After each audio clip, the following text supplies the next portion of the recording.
Good morning. Thank you all for coming.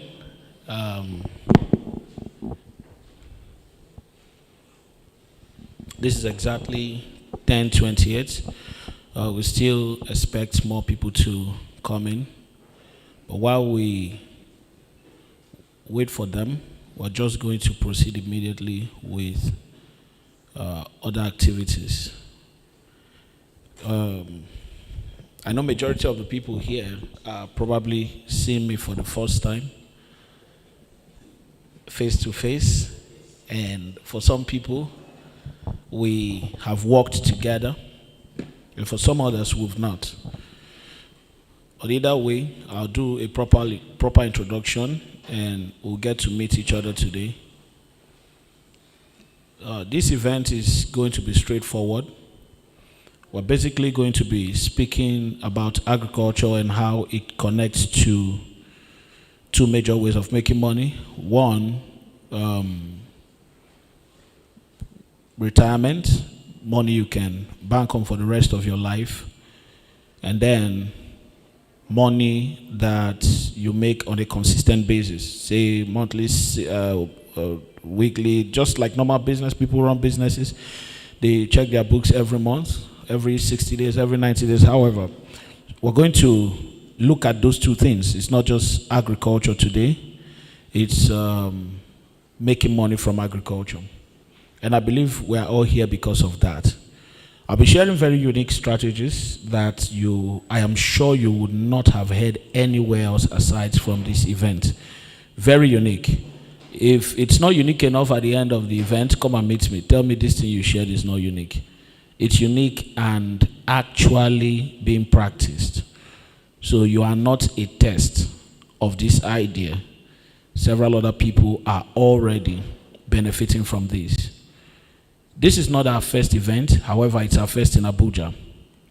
We've done 2 of these in Lagos already. It was hugely successful because our base of operation has mainly been Lagos, but we have had several people that we've worked with in Abuja.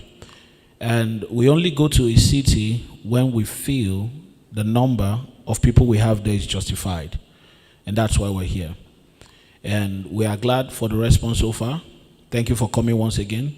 I'm going to drop the mic now and just work with my team to set a few other things. And in 10 minutes, I'll be back and the event begins. Thank you.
Good morning once again. Are we all ready? Okay.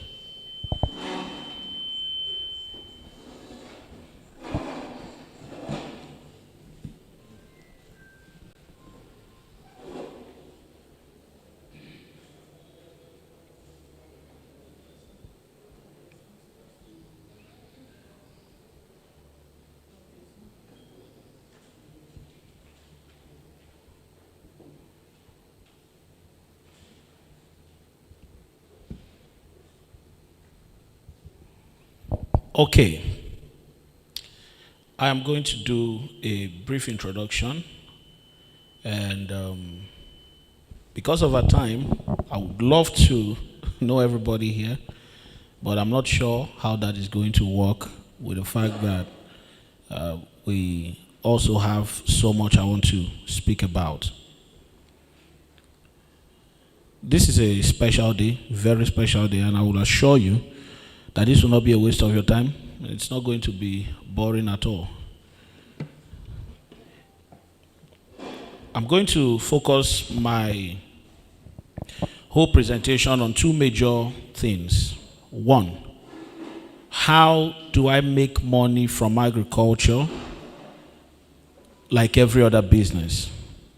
Two, how do I retire through agriculture?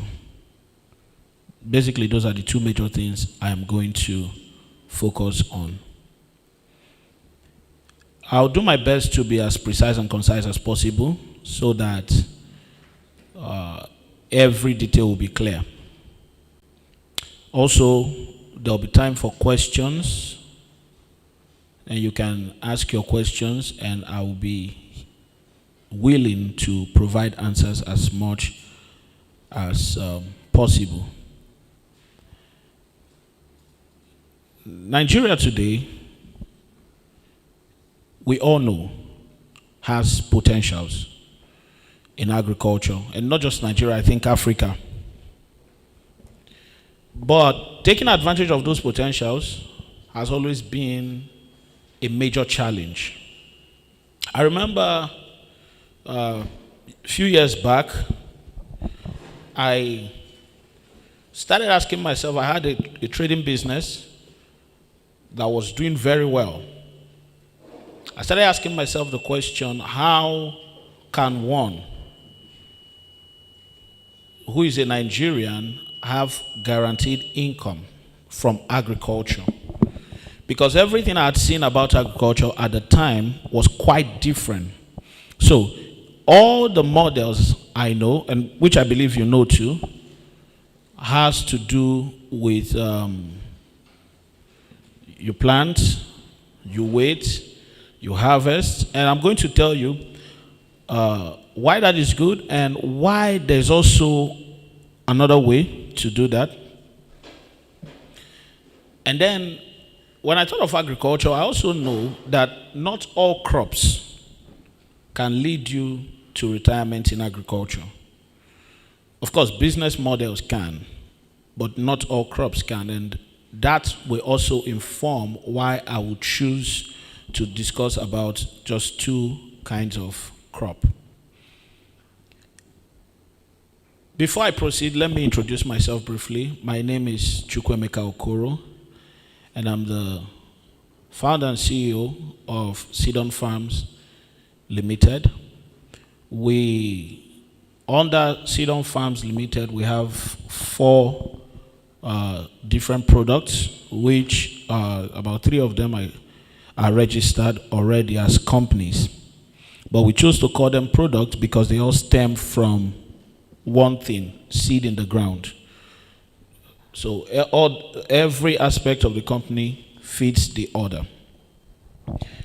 Our first brand, our first business, which is also a company, as I said, was basically about the strategy of, the question I asked was, I'm a trader, I sell this thing, I go to the market today, I sell today, and I get my money today. I make money from my business every week. I make money from my business every month. We're telling young people to come into agriculture, One thing about young people is that they want it quickly. Secondly, not just young people, Nigerians generally want it quickly. We don't like for it to waste time. So many people will not go into agriculture even though it's lucrative. The simple reason is because they don't want to waste that kind of time. And secondly, you cannot pitch agriculture very well to a young person who has a certain limitation when it comes to finances. Because if they take all the money they have, right, and put into that farm, the farm may still not be economically beneficial to them. And they now have to wait. So within the period they are waiting, what are they going to be doing? So when I looked at all this, I know that there are people who can get up and do agriculture at whatever level they want to. That's not the majority of Nigerians. Am I correct? The majority of the people want to do it. They want to do it the same way they do other businesses. And that's where my thoughts began from, with the ideas I'm going to share. How do we do agriculture this way? And for the retirement with agriculture, it's quite simple and basic, but the way we crafted it, the way we designed the solution is unique. It's so unique that I am sure no one else is offering that same solution. And it's something everybody here can relate with. It's so simple that everybody can relate with it. But we have put a system around it. So my company does all of this. And we've been in existence for more than 4 years now. Our main office is in Lagos, in Lekki Phase 1. It's quite a large office. And we also have an office in Ikom, Cross River State. And we also have a big factory.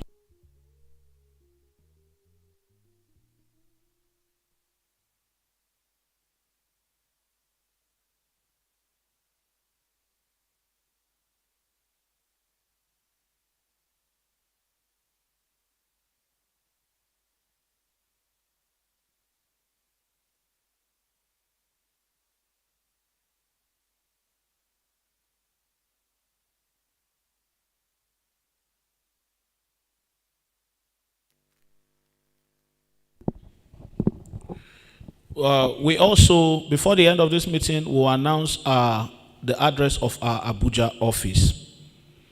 And by next month, we'll also have another one in Port Harcourt. Then another one in Calabar, making it at least 5 offices in Nigeria. And why Cross River State? Because some of the things I'll be sharing, I'm going to use that as a case study. I hope that's okay. Agriculture is lucrative, but unlike every other business, agriculture has its risk. Am I correct? There is no business that doesn't have risk. Agriculture is not a safe haven. We paint it too good many times. So it's good, but it can also burn you. You can also lose your money in agriculture. Last year, some people bought fertilizers at a very ridiculous amount, very expensive, and they fertilize their crops, and then it's time to sell the crops. Food prices are down, and they are losing money. In agriculture, I've seen people lose all their money in agriculture. But what I'm going to share with you today is ways that we have also used in making agriculture profitable, minimizing risk, and taking advantage of what already exists. Good businesses are businesses that have found a way to minimize risk and take advantage of opportunities. It's not a crime for a business to be profitable. Am I correct? It's okay for a business to be profitable. So the ecosystem will still be the way it is. Things will still be happening the way it's happening, and people will still be profiting. And that's very okay, and we have that as well. I think if you're one of our team members from Lagos office, please, can you, because I want to do some form of introduction. Okay, we have some of our team members here. About 9 or 10 are present today. And at the end of the event, you'll be able to have interactions with us, with them. We're here in Abuja to stay. Please appreciate us. We're here to stay. Making money from agriculture. Let me start with that. I grew up in Cross River State as a young child. I saw some things. I grew up with my auntie. She was a trader. And basically what I did was manage her businesses. All right, from age 9 or thereabout. I managed her businesses. I looked after the shops. She had 2. But the 2 shops were just adjacent each other. So one is a restaurant and the other one is a kiosk, or what you call provision store. But the provision store, we sold everything, the egusi and all. So I was in charge of both the restaurant and that, and I managed that until I turned 19, 20 thereabout, and I left the place. But we were doing this thing in a village.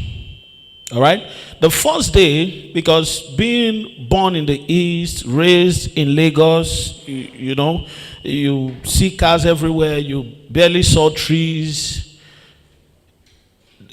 You go to this place, you go to my own village, the dust, the ground is red, the sand is red. And that's what I felt sand should be like. So moving to Cross River State, we didn't use gas cookers, we didn't use stove. If you're selling anything, you either use charcoal, and we didn't use charcoal there because there was firewood. But the way to extract this firewood is that you have to go to the forest to extract it. Now, not that I've not seen firewood extraction before.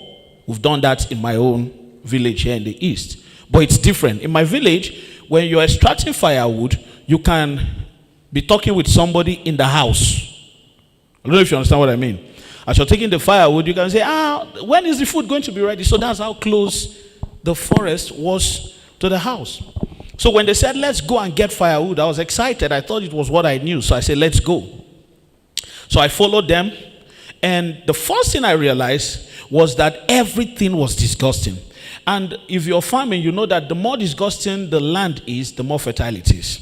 Are we together? But let's not go there yet. So we went there. Everything was disgusting.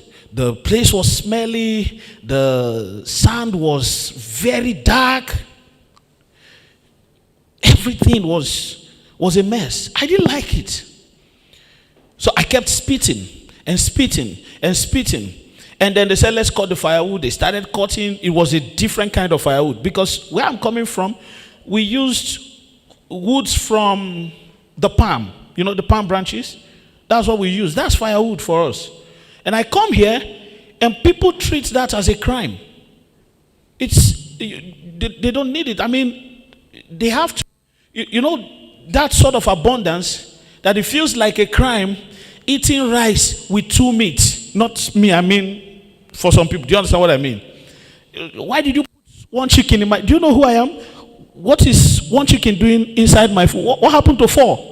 You know? That was how it felt. It felt like, how can we have all these... In fact, there were woods that traditionally, they said you don't cut. That these woods are not used for cooking. So, that was a shock for me. Because in my place, if you see it and it's dry, even if it's leaf, it will cook something. So I saw that. I was okay, let's cut the firewood. The first time I saw that somebody was sharpening their knives to go to the farm with a file. When we sharpen our knife in my village, we use stone. We use stone. And we don't sharpen it it just has to be a little bit sharp and we're okay. But here, people sharpen knife that even if you're passing and the knife touches the grass, that grass drops. So, I saw all that. It was fascinating for me. It was a new kind of life. I just kept imagining, what kind of place am I in? And then I started looking again, and I started seeing farms The farm I saw here was different from the one we did in my place.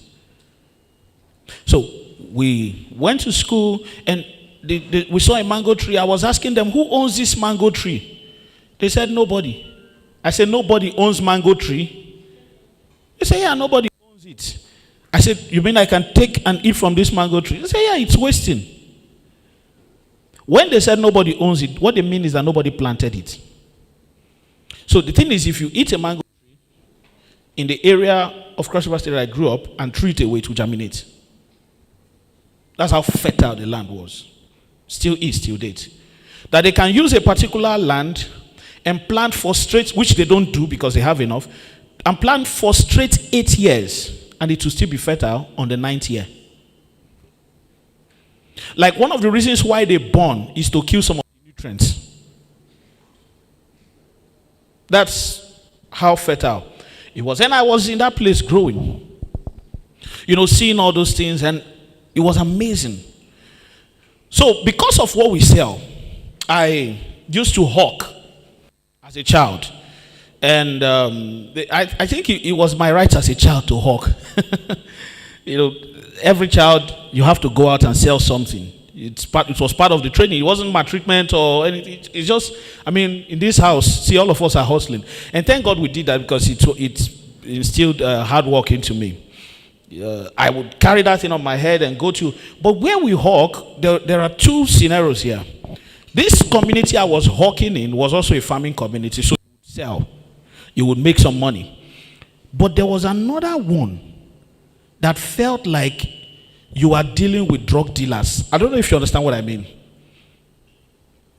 Or you're dealing with people who are printing money. Once it's getting to that peak of palm period, anything you take into that community, you will sell it completely. You will not come back with one. I see people carry their entire shop on the bike. There's a way your shop will be small. You can pack everything you have on the bike and go to a place. They will come back with empty bike. Guess what? Guess why that was like that? Because more than 20 years ago, 20, 30, 40 years ago, some people planted a palm estate in their community and left it. Then the community shared the palm estate among themselves. Once is the season, everybody there is a drug lord. I'm not exaggerating. The kind of money that was coming out of that place. So when I want to go and hawk, if it's in this community that we live, I carry small. Because if you're familiar with hawking, the weight can be a problem. Do you understand what I mean? So you carry as much as you can carry on your head for 2 hours, 3 hours. But this place, I will carry something that I'll just, if you saw me then, you understand what I mean. I was not short, I was brief. So I'll just be going like this. And people will be like, is this thing not too heavy? Because I know the moment my feet touch that community, everything will start coming down. The weight keeps reducing. As you are going, you will see like 4 people will gather you. How much did they sell this one? Nobody prices there. Nobody's pricing anything. And this one are 50 naira then, because fish was 20 naira. And that fish for 20 naira, you use it to cook for your in-laws. And they'll be happy. So they will pack. The weight reduces instantly. You keep going, the weight keeps reducing. So we made a lot of money from there. But I never thought to ask myself, why? You know how you can see that this is a fact, but you never imagined, is there a way to apply this in my own life? So that when my children come up, like these people are coming up now, which they are not even the children of the people that planted it.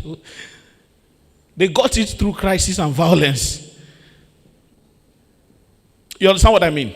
So somebody comes, plants there, then they chase the person away later. I said, the children comes up and say, we don't understand what people are saying. See, can you please leave our community? They had palms. There's something they call last bush in this palm estate. This last bush has more palm trees than the farm that is closer to the house. And last bush has better palm fruits. Nobody goes there. It's too far. They don't even have the time. So they have a lot of palm fruits waste through the year. They don't have the capacity to harvest all because it's manual. They don't have the capacity to harvest all. And yet they were that rich. So growing up, it's when I started thinking of, I started doing other businesses, making money from the things I did. I was wondering, how does one now eventually retire with agriculture? Then I remembered these people. That by the time I came there, those palm trees were already more than 30 years old. And they were making money from it. So the whole of this thing I'm going to speak here, everything I'm going to say here, and everything we're practicing today, is from things I've seen that were proven, that had been practiced, ancient times.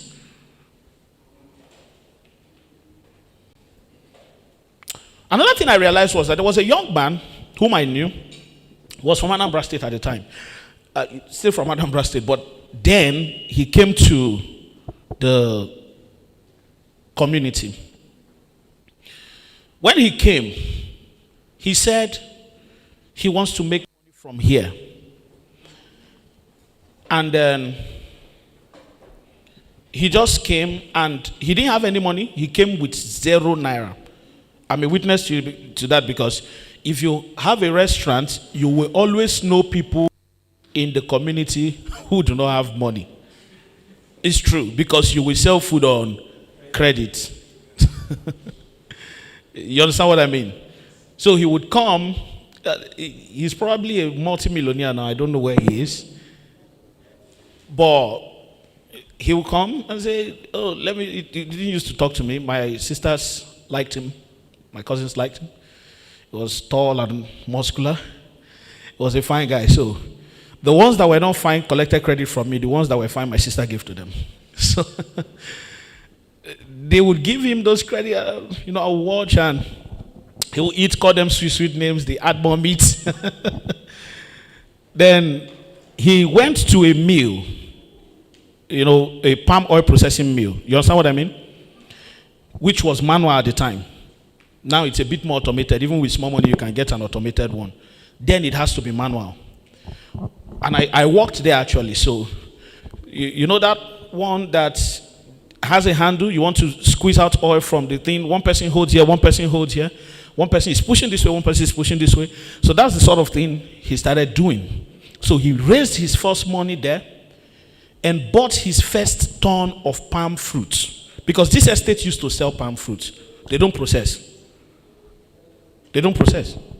They sell, so they just harvest it and they sell. That's why I said there's value chain in agriculture. And I'm going to talk about all those things. That what my company is doing is taking these opportunities that are not really conventional. Because unless you have grown in such a place that have such things, you will not even know these kind of ideas exist. So my company is taking it from this local area, bringing it to a place where everybody can participate. I don't know if you understand what I mean. So he will work there, make some money here and there, bought his first ton. That's why I use 70 as a measurement for ton. If you've attended any of my events, 70 bunches as a measurement for 1 ton is because that's what we call it there. And with 70 bunches, I can tell you exactly what your palm estate can produce per year, and I'll never be wrong. I'll tell you how many. I just come look at the farm, tell you how many palm trees are here. If you can tell me how many palm trees you have there, and I can see your maintenance, I can tell you what it will produce per year. I'll tell you how much you can make from it per year. So my estimate is good because of that. So he bought a ton, 70 bunches, right? When he got the 70 bunches, he processed it. He started processing. He processes. He sells. So this is the way they did it. And this, like I said, it was just something I observed growing up. They will sell some parts of, when the season is just starting, they are selling everything. So they process, they sell instantly. Say they got 8 to 9 gallons, which is usually the thing. During the season, the peak season, if the palm fruit is very ripe, you will get 8 to 9 gallons. sometimes 9.5. Then if it's not peak season, 6, 7. 6, 7. So they'll take that, sell all of it because the season is new. Then they'll keep selling. When the season starts going, they stop selling, they start storing. I don't know if you. So you sell maybe first ton, second ton, 2 ton, the third ton, fourth ton, fifth ton. You're selling, doing turnover. Money is coming in because the profit used to be good. And as he's doing that, he's still working in the mill. Then he still has kernel. So the kernel, you either use it to pay the people who are working on your palm fruits, or you process it yourself. So this was the system. So they kept doing that, and in the next season, Abogidi opened, that's his name, or a nickname, I don't know, but that's what everybody called him at the time.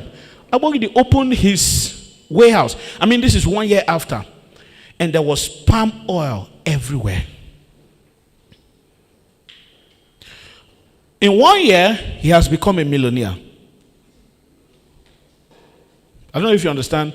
Like, this is not something that you're saying, oh, this is something that anybody can plug into at the time. I was in the same house because I was too young to go and do those kind of things. But my cousin, who was way older, did the same thing. He used that to start his school. So if somebody wanted to make money, they say, oh, the estate is opening. So once you hear the estate is opening, you are guaranteed. Either you are a carrier of I know people who used to just go to carry out the palm fruits. You make money.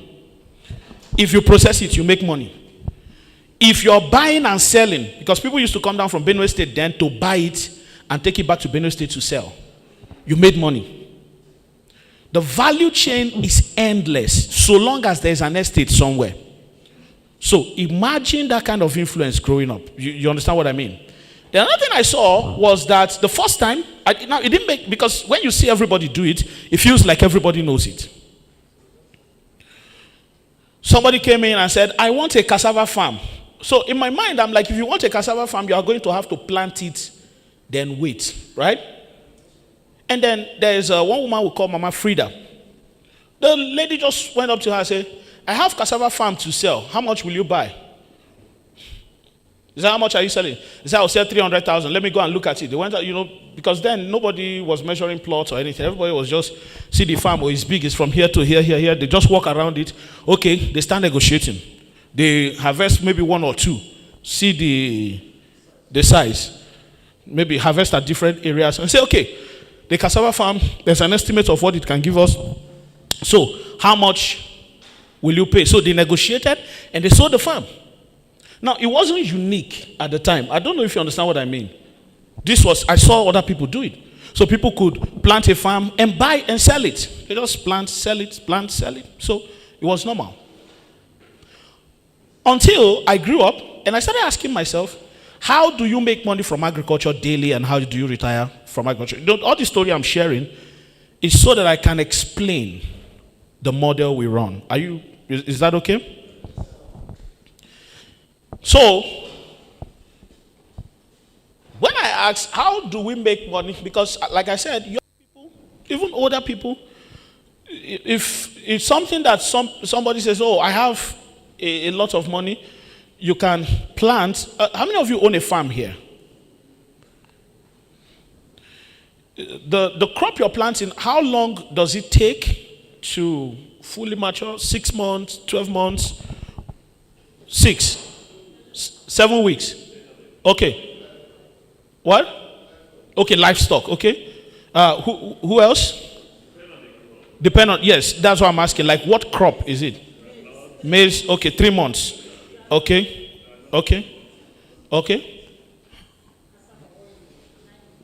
What, sir? Palm fruit. Palm trees. That one is that one is next generation. But there are good species, 2 years, 8 months, 2 years and 8 months, 3 years, 4 years, But here's the thing. Many people do not have that kind of patience to wait for 3 months, even though it's small. Then if it increases more, they're like, it's not that I don't want to do it, I love farming, but I have to do it while doing other things. I don't know if you understand what I'm saying. It cannot be run as a normal business like everybody does. You know, you go, if you sell clothes, you take it out today, you sell it, and you come back. So agriculture somehow forces you to wait. It forces you. It changes. It makes you somebody that has to wait. It just does that to you. And no matter anyone you do, because you plant today, you come in the morning, this thing know they grow. Then 1 week later, you see them sprouting, you say, okay. Then the worst is that when they're not supposed to mature, you now start hearing, it did not do well. You know, that's kind of... So I was asking that question. And I remembered, somebody walked into the community this night, bought a cassava farm the next night. And in less than 1 month, they've made money from farming. I say, So, but that was a small farm now. How can you know, this is me having that conversation with myself.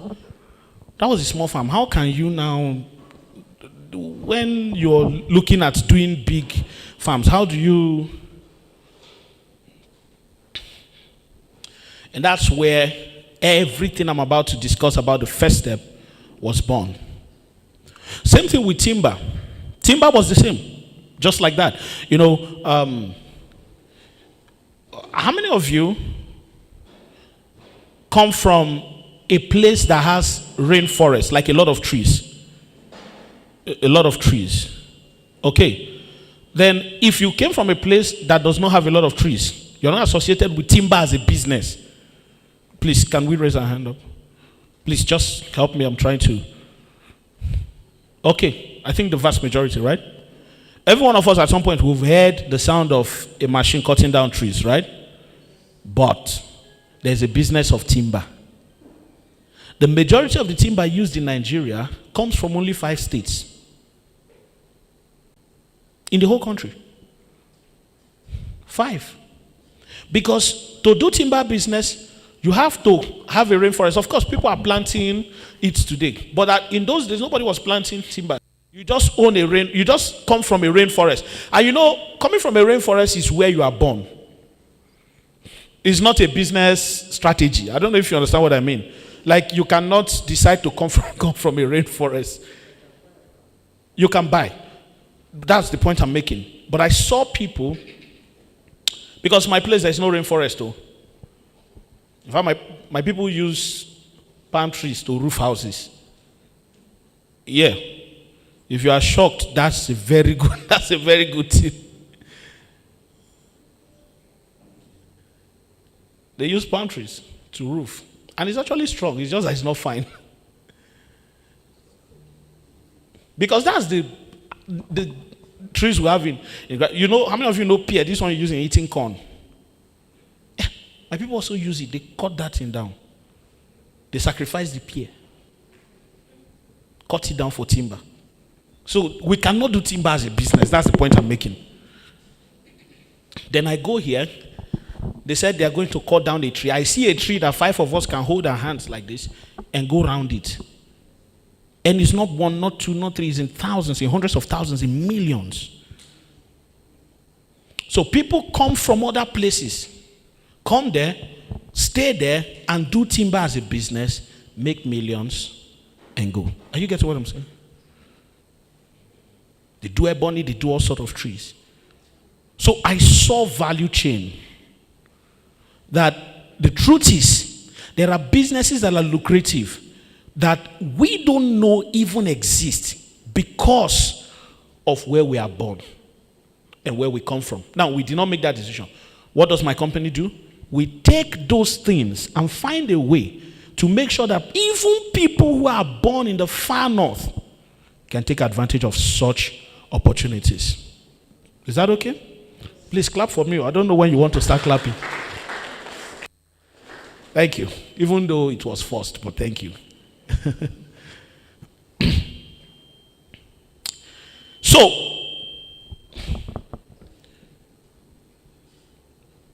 I've explained a few things, right? I hope you understand so far what I'm explaining, the value chain. So first of all, it is clear that you can do farming, you can do cassava as a business without necessarily planting. That's the first thing I talked about, right? Secondly, I also indicated that you can retire on palm trees. I don't know if that's clear enough. Remember, the palm trees were planted there. These other people, 30 years, 40 years after, are the ones enjoying it. And I also hinted that timber can be done by even people who don't have trees in their place. Does that make sense? So all these are the opportunities I'm bringing today. Then the last one is cocoa. I've never been a real lover of cocoa like that. And I will explain why. As a child, when you go to the farm, you can take palm fruit, right? I don't know if you've done it, and eat it raw. It's nice, right? Or you roast it. Have you roasted palm fruits before? I've roasted palm fruit. There's one they roast with ashes, then there's one they roast inside pot with salt and palm oil and all that. Okay. Then I saw a friend of mine eating cocoa beans. And the way he was eating it, the expression was so marvelous. He was eating it, this is nice. I said, can you give me? And he gave me. It was bitter. It was bitter. From that day, I developed something. It wasn't intentional. I just said, And again, secondly, because I had never seen cocoa being processed. Somewhere in my mind, it's just like, I don't know this guy. I really cannot trust somebody I don't know. But guess what? It's also part of what we'll be discussing today because it's also very lucrative. I've decided to remove my emotion out of it and just talk about the money. I hope that's okay. So, we'll be talking about palms, cocoa, cassava, timber. These are the 4 things we'll be talking about. Is this okay? So I believe we're at the junction now where I can go into more details about some of these things. Let's appreciate ourselves for being here so far. And for those of you who are just coming in, thank you for coming. As I said earlier, my name is Chukwemeka Okoro, and I'm here as a CEO and founder representing Sidon Farms Limited. And I'll be talking about, we have about 4 companies under that, and we call them products because of these things I explained, and I'll go into more details shortly. It's going to be worth your time. By the time you leave here, you will see exactly how you're going to make money and how the rest of your life, your children's life, can be guaranteed and secured through agriculture.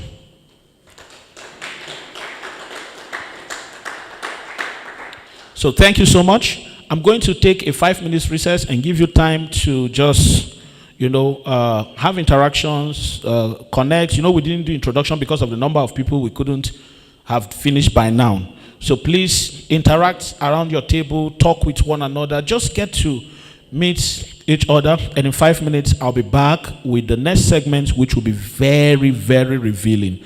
We'll start entering the money aspect. Thank you.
All right.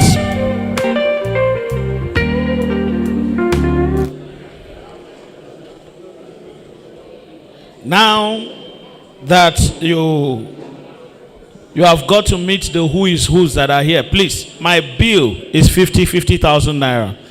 Introduction is not free. Okay.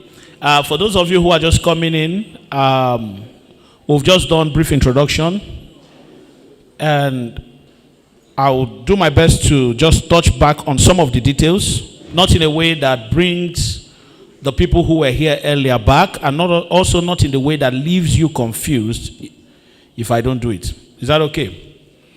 And I got a report that those people way back cannot hear me well. Please, can you hear me well now? Better now? Okay. If at some point you cannot hear me well, please, you can just scream, I can't hear you. I'll raise my volume. Okay. So, I've already talked about a few things and why and how we got some of the solutions that we are now offering. I grew up in Cross River State, as I've said, and I said we are taking things that are sort of ancient practice. We are bringing it to a place where everyone can take advantage of it. And we said agriculture doesn't just have to be you buying the land, planting on the land, then waiting for too long. That there are new strategies that guarantees that you can do it on a shorter term. And I'm going to start going into details of all those things and why it is beneficial and better.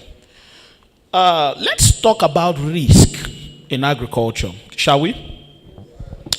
Let's get that out of the way. Agriculture is risky.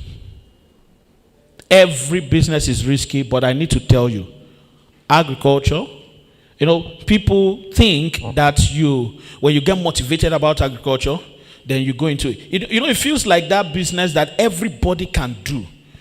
That's how it feels until you now go in and lose your money, and you now come back and start asking with low voice, okay, how did they do this thing? But I've seen people who were very enthusiastic, they were very excited about agriculture, and then they still lost money. Everybody seated here who is doing agriculture or any form of farming knows that there is so much to learn. So much. Aside the fact that ignorance can become very risky in agriculture, also lack of resources is risky in agriculture. People don't tell you, unless you're just planting to eat, you and your children and your family, agriculture is expensive. It's not cheap. I know cocoa farms in Cross River State that I came up one time and I saw the farms completely rotted. You know why? They didn't have the money to buy the chemicals to spray them. But they have a farm. I don't know if you understand what I mean. So what they now did, that what some other farmers would do is they will look for someone who has the money. Then they tell the person, give me this money, let me buy the chemicals. When I'm done, I will sell to you. That's because it's expensive. To plant it is not also cheap. I remember when I was excited, I was telling everybody that my plan is to, this was 4 or 5 years ago, my plan is to plant 130,000 palms. And at the time, it felt very cheap. So I'm planting 130,000 palms. I went to PZ Wilma. How many of you know PZ Wilma? Okay, PZ Wilma, they own one of the largest palm plantation in Nigeria. They said their target is 50,000. They own in Ivory Coast and other. They own in Cross River State, somewhere close to our own project as well. Are we together? So I went there because their palm trees are dwarf. The short ones that produce very well and produce within a short period of time, right? So I went there hoping that when I go around the roots of the palm, right, Not me. I sent my team actually. And we pick those ones that are germinating around it. Okay? And go and plant them. That eventually we will get Wilma's result. So we spoke to the people who worked there. Pay them some money and they did the job. Because it's waste. Nobody is going to use it. Wilma is not going to use it. So at the time we had already harvested more than 11,000 pounds. Now you can imagine me in my house. Because the land is there. Just dreaming about what 11,000 pounds can do for me and my generation. We started nursing. We put them there, started nursing it. I think I still have some of the videos. I don't know. Maybe I've lost them. We started nursing it. It was beautiful, growing. We're watering the whole thing. We knew that some might die, but maybe 10%. But that's okay. That's just 1,100. I still have around 9,900, right? So we're just watering it, excited. We are getting ready. Then I said, wait, to this farm self that I'm doing, let me even call a consultant. And I called two. Another one I called was Nifo. You know Nifo? In Benin. So I called them and I told them, I said, this is my plan. That we already, I'm not calling you for anything, with pride in my chest. I'm just calling you, to hear what you have to say. This is our project. We have the land, so let's hear from you. The guy on the other end laughed first. He said, where did you buy the seedlings? I said, buy? There's people that don't know what we know that buy seeds. I know where the thing is coming out from. He laughed again. He said, the moment you plant it, it will return to the parent seedling. I said, come again. And now the parent is not that one is the one that 10 years time is still telling you, I might produce next 2 years. So I just saw my retirement plan. The thing vanished before my eyes. 11,000. Just yesterday, I felt like a billionaire. And see me today, and I now asked in humility now, okay, sir, how much do you sell? Then, to plant that 11,000 was 30 million naira. Just the seedlings alone. 30 million naira. Then I said, so our entire 130,000 is how much, sir? Everybody can dream about farming. Wait till the price list come out. You understand what I mean? As they print it and show you like this, tell them, I really don't even have passion for this. It's just...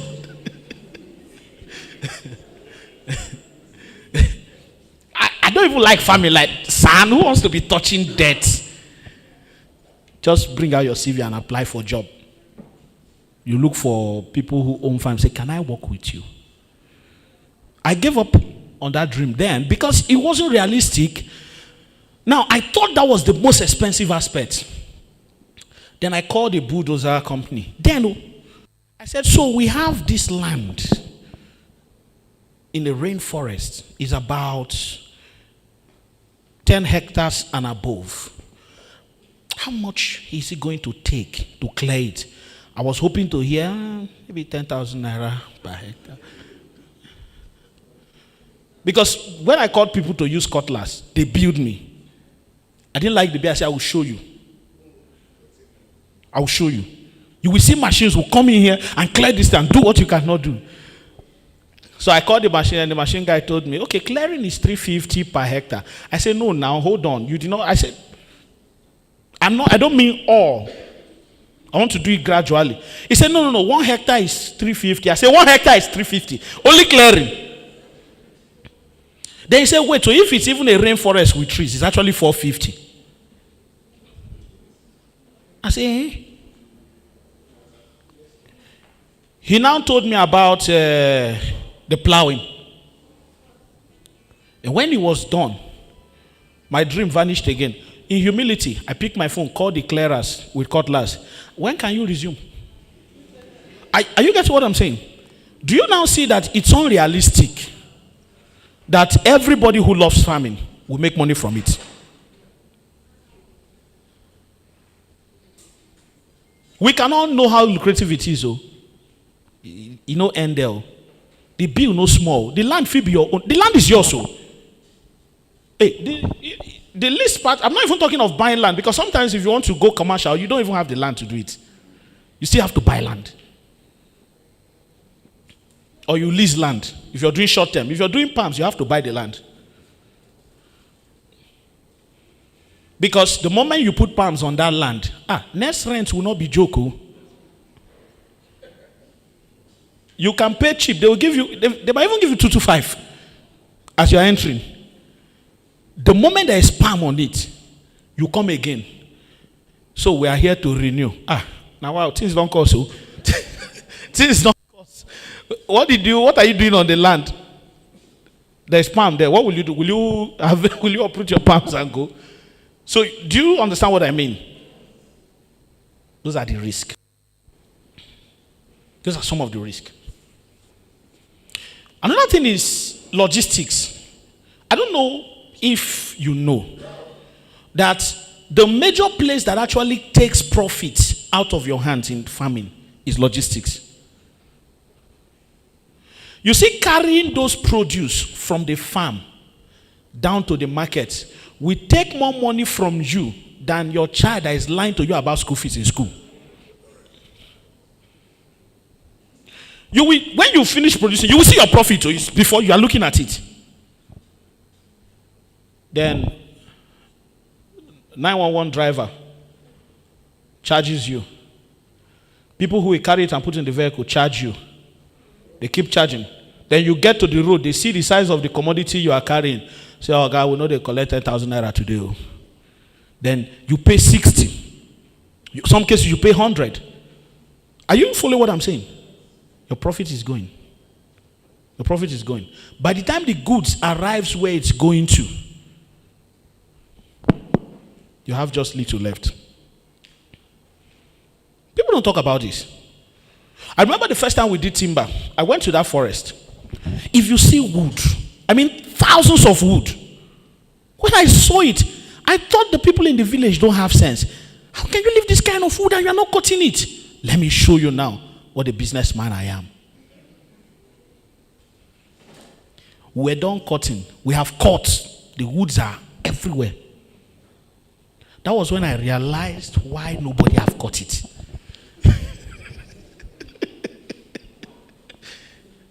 No road. I didn't know until the wood was ready.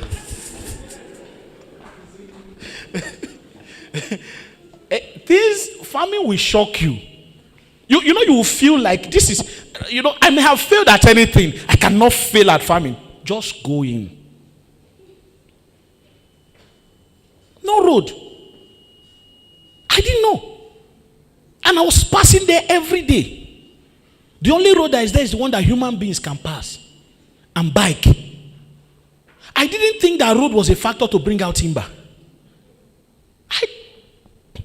I'm telling you. Then one of the indigenous now came to me and told me one useless parable. He said,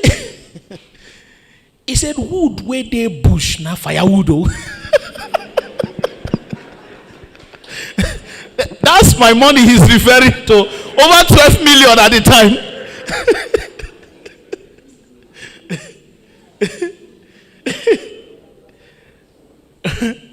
Well, I wanted to pick a fight, but I thought of it. I said, it's true. It's true now. Then we say, okay, let's get Caterpillar, to come and grade the road small. We've been using boats to cross. Now Caterpillar cannot cross in. As simple as this sounds to you, I'm not the only one who has made this mistake. If you have made this mistake in farming before, raise your hand like this. You have done the farm in a far location. It was when it was time to bring it out that you realized that the distance was far. You didn't know. It was when they build you. You say, for what? I said, no, the distance is... Logistics is no joke.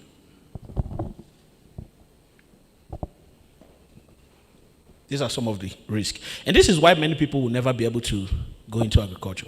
It's true. They will only admire it from far. But you are here today. That's what our company does. We take the opportunities, put it where everyone's hand can reach it. It becomes a low-hanging fruit. Where everyone can now do timber, right? Everyone can do cassava. Everyone can do everything. So that's what we do. Please appreciate me.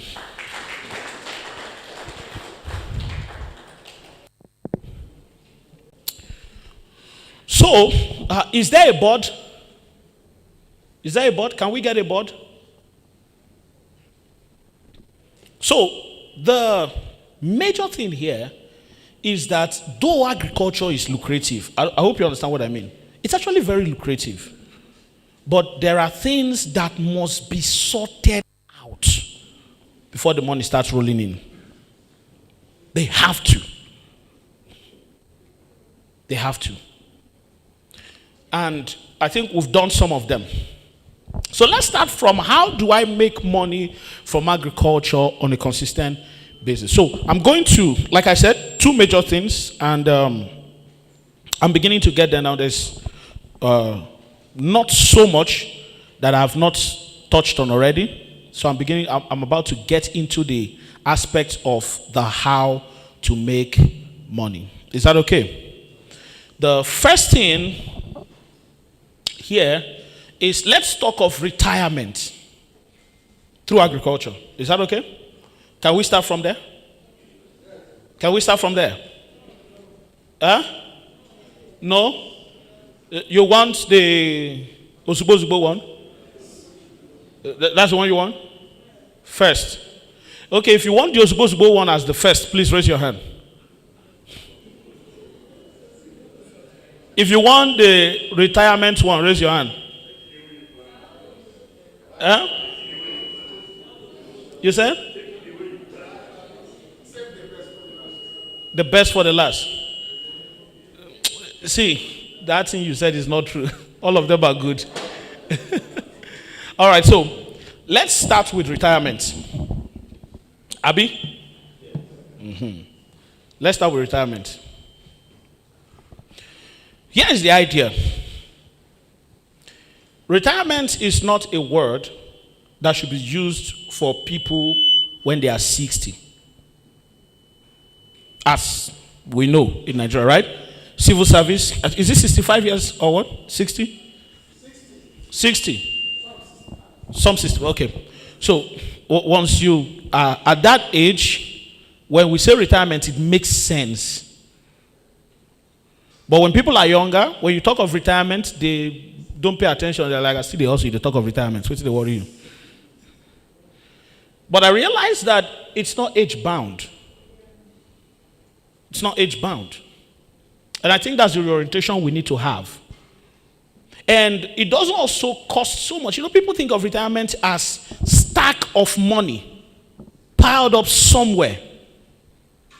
Then I can retire. I don't know if you understand what I mean. That's the way the civil service makes it look. So you're done working and they pay you, is it pension and gratuity, right? That heavy, this thing, you just collect it. And it feels like now I have money for the rest of my life, which is not really true. So some people think that retirement should be like that. Yeah, that's okay. So, okay, I think here will be better. Okay, it will block the projector. Okay, that place is fine. But this guy is shaky. Is it stable?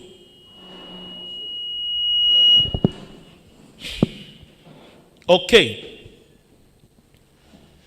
But retirement is not associated with any of that. I mean, you can have, I always say you can have a lot of money in the bank and still not be able to retire. It's because you don't retire because you have money. You retire because you have steady, guaranteed flow of income that can meet all your projected needs for the rest of your life, even if you don't work again. Emphasis on even if you don't work again. Does that make sense? So, for example, If I have a business that will pay me, let's say the needs in my life is 10 million naira per year. Okay? I've checked everything I will need per year. It's 10 million naira. First year, second year, third year, I know that. It covers my food, right? My accommodation. I'm just giving an example. The moment I find or create something that gives me that 10 million naira every year, and I can sleep all day if I wanted to, I can gist at the beer parlor all day if I wanted to, and I can do anything with my life basically, right? Spend more time with my family, take vacation all year. You know, you travel abroad, you go for vacation twice, 6 months each in a year. You can, if I can do that and still make that money, then I can retire. But it has to be guaranteed. So it means this thing cannot be something that is shaky. Right? It cannot be something that might fail tomorrow. Now, retirement does not mean you no longer work. It just means I no longer have to work to survive. But I can work if I want to. Which in many cases is actually okay. I mean, do you understand that? So, it doesn't mean I won't work again. I'm done from work. I mean, if you're 40, 50, 35, 38, I don't think it's okay if you're no longer working. You still have to. You can now do things other things you love, give to charity and all that. So, we'll start from there. Is that okay? So, and this is our strategy for that. Let me give you the idea. So let's go to farm to retire slide. So a slide will show here on the board. Is there a marker?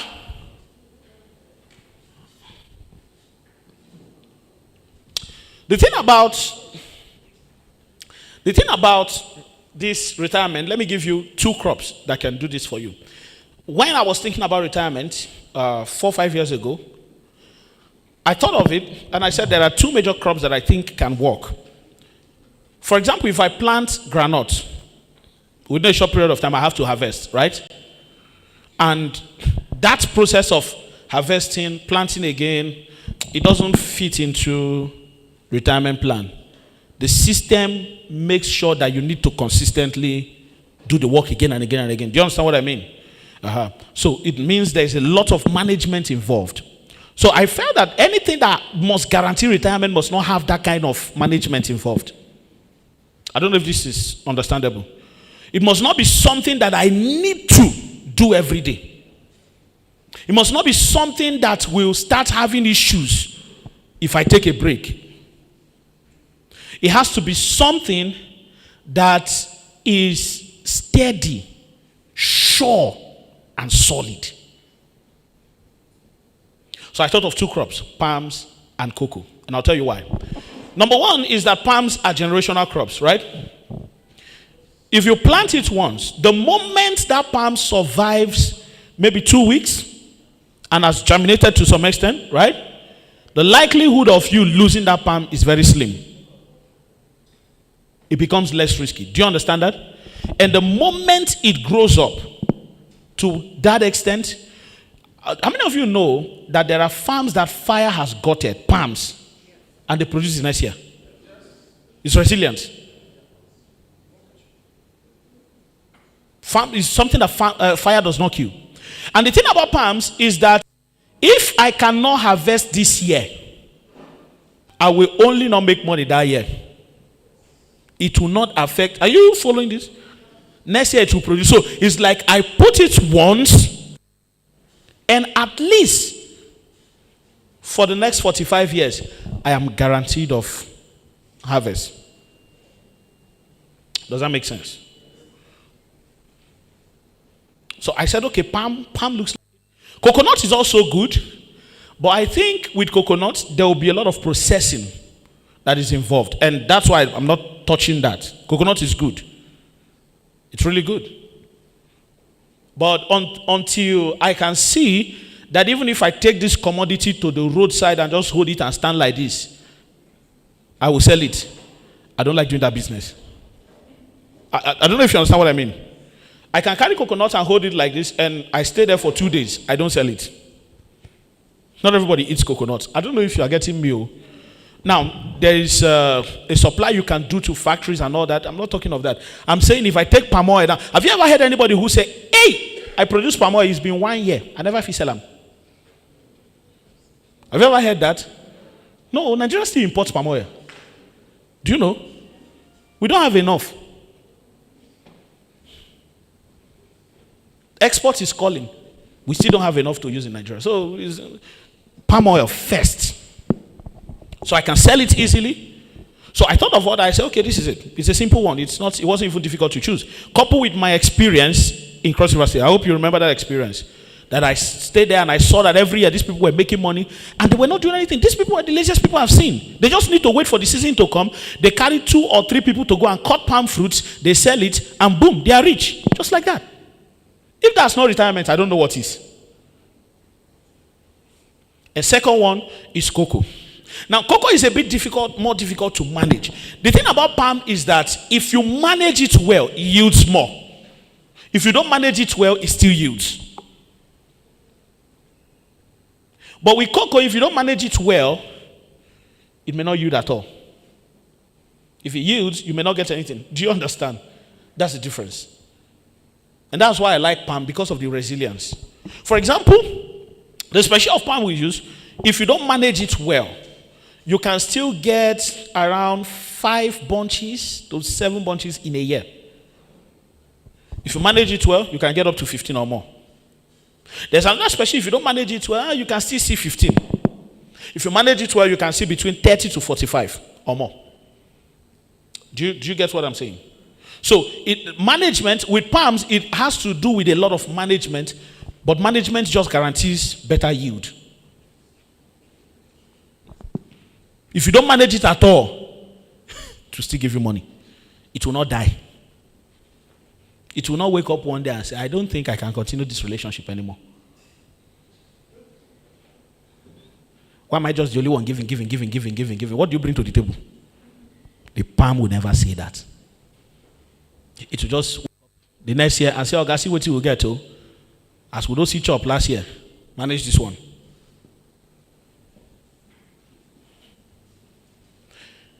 It's not going to continue for 1 year. It's going to continue for 1 year, 2 years, 3 years, 4 years, 5 years, 30 years is still going. Do you know how long 50 years is? So I think that's a good retirement plan. Right? Can it work for retirement? Then the next one is cocoa, as I mentioned. But the cocoa has a lot of management, and we're okay with that.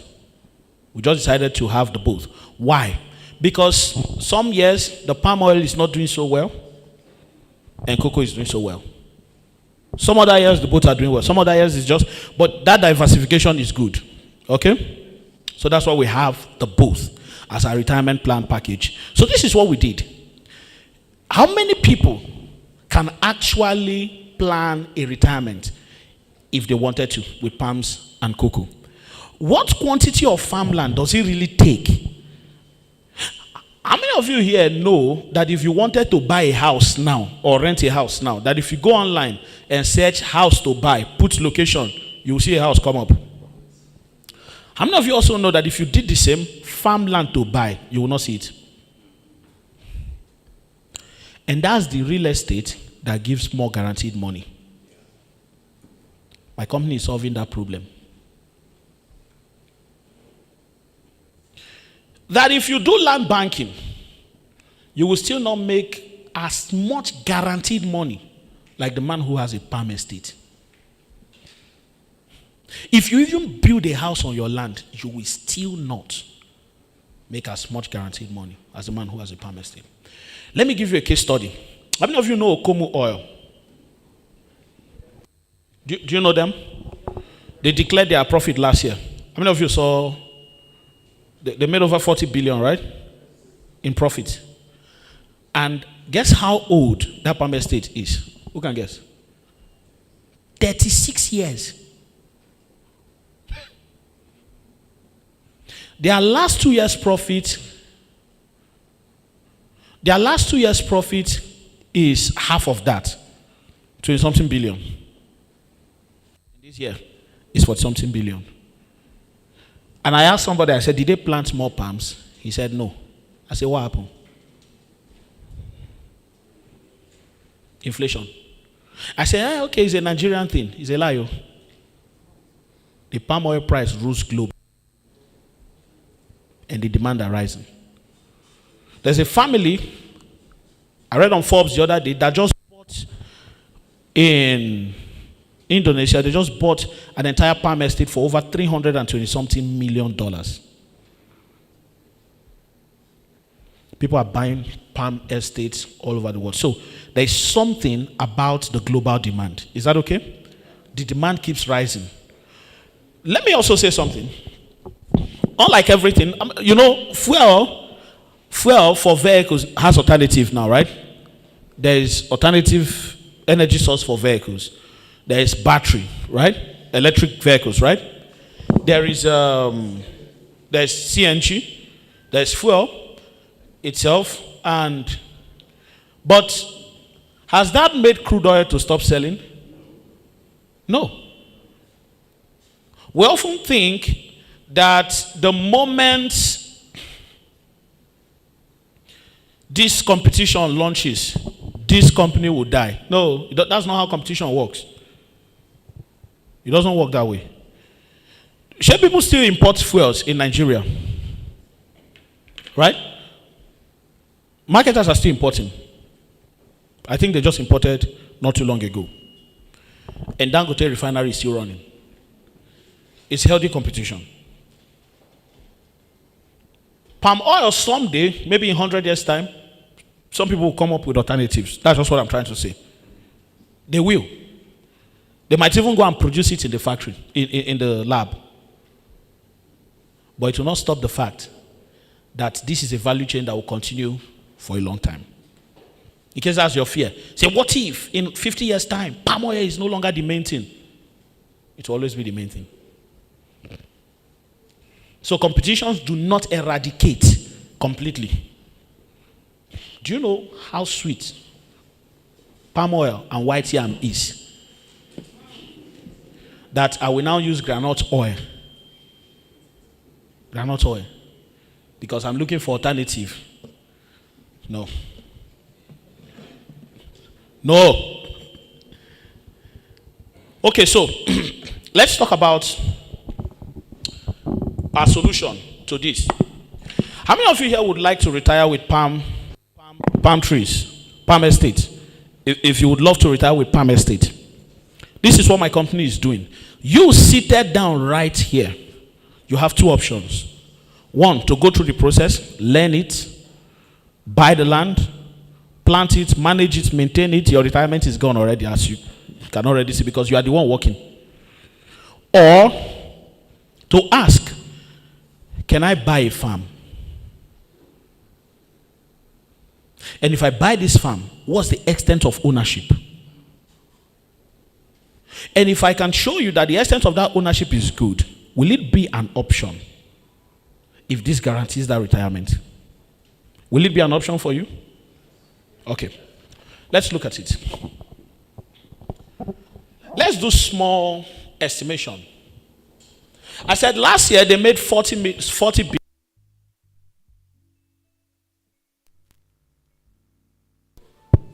Okay, last 2 years they made about 20-something billion, right? That's more than 100% the next year. Actually, 80-something actually, but the next year. And they didn't plant new crops. And that profit has been rising from the day they planted it. Because in 5 years alone, palm oil price has risen by 600% in 5 years. It means that if your palm estate was making you 10 million 5 years ago, it is making you 60 million today.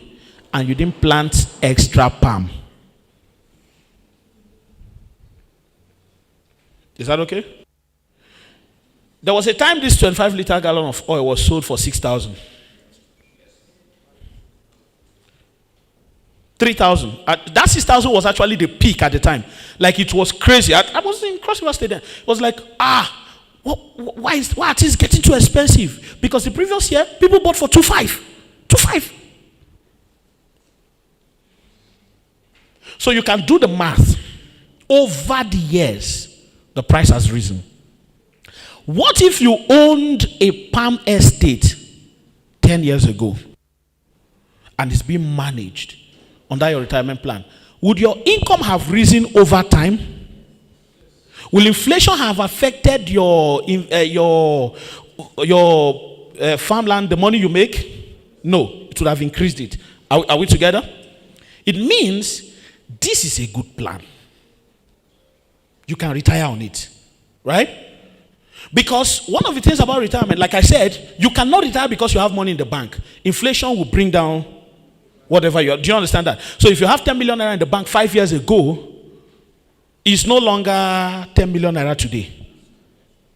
Because when you take that money to the market, what it can buy is considerably lower than what it could buy 5 years ago. There are cars here 5 years ago you can buy with 10 million naira. You cannot buy it today with 30 million naira. It means your 10 million naira has dropped in value more than 300, 400, 500, 600% from 5 years ago. So you cannot retire because of money. So, but if that 10 million was put into palm, will it still be 10 million today? So it means that today, if you own a 10 million naira palm, in 5 years, you can be guaranteed that 10 million naira is not going to be 10 million naira. And guarantee is a strong word. I hope you know. You know it, me, I know it too. But how you predict the future is that you look at the past and what? The present. And you also look at the market size. You look at the deficiencies. Me and you talking today, Nigeria does not have enough palm oil for itself. That's already a fact. And even if we do, the export potential. I told somebody, I said Nigeria produced 2 times the amount of cassava that Thailand produces. And Thailand in 1 year, 2022, made over $1 billion from their cassava. And we made, in that same year, we made $1 million. We ate the rest. Are you understanding? We chop 1 billion from out. No, it's actually 2 billion because that's double. Thailand does not eat it. They export. Are you getting what I'm saying? Like, we don't even have self-sufficiency. If you own a palm estate, Nigerian market alone is enough to make you rich. And this thing I'm talking about, the moment it crosses Nigeria and hits its leg in any other country that is not Nigeria, the amount of money you make increases. I hope we agree with that. Now, before you say this thing is sounding too sweet, shall I here tell you a risk? This is now the time to talk about the sweet part. Just allow me. Do you understand me? Okay. So, let's do the math. This chart is not very clear on the projector. I wish it was clearer. But I downloaded this. This is on the internet. Go back. I'll just read it out. Go back. Yeah, this. So, what you can see here is 5 years. This is 600%. Even me, I can't even see it well. 1 year, 98%. This is palm oil increase. And all of that. And I did this. This was for Okomu oil. Can you see it? This is Okomu oil. This is their share. Last year, it was one of the best performing stocks to trade. Sorry. Do you understand what I mean? Last year, it was one of the best to trade. And look at the percentage. Go back. Look at this. All time. 36 years. Which is when they planted. So let's say they started harvesting maybe 30 years after. They say it has done over 2,000. What? Yeah. That's how much profit they've made. That's how this thing has risen. Are you following? I think that's a good investment. And this Okomu oil has just, Prescott oil has just bought another farm in Ghana. Why are they buying more farm if it's not lucrative? They are looking for more lands to plant. Why? I think it's time for us, who may not have that chunk of money to do this type, to find a way and start plugging into the value chain. And that's what we're doing today. I believe with this few points of mine, I've been able to confuse you that this is the next phase, right? Now let's talk about what we offer, what our solution is, and how you can benefit from it. If I can get something to wipe, even if it's a handkerchief. What we do is, we said everybody wants this retirement, everybody wants to enjoy this, but not everybody can plant. So this is what we're going to do. We are going to stand as the company that plants, manages, maintains, processes, sells for your farmland. We're going to stand as the company that plants. It doesn't start with plants, it starts with land preparation, but plant, process, every single thing, every stage of it, including selling for the people. So this is how we do it. It's not exactly how I said it, but let me draw it down. This is the land.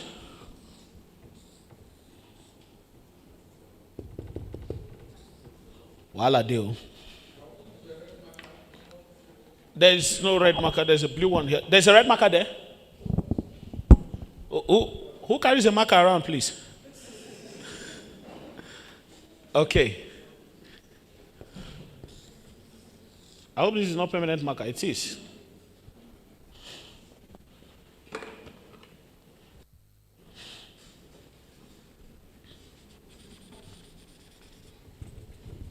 Okay.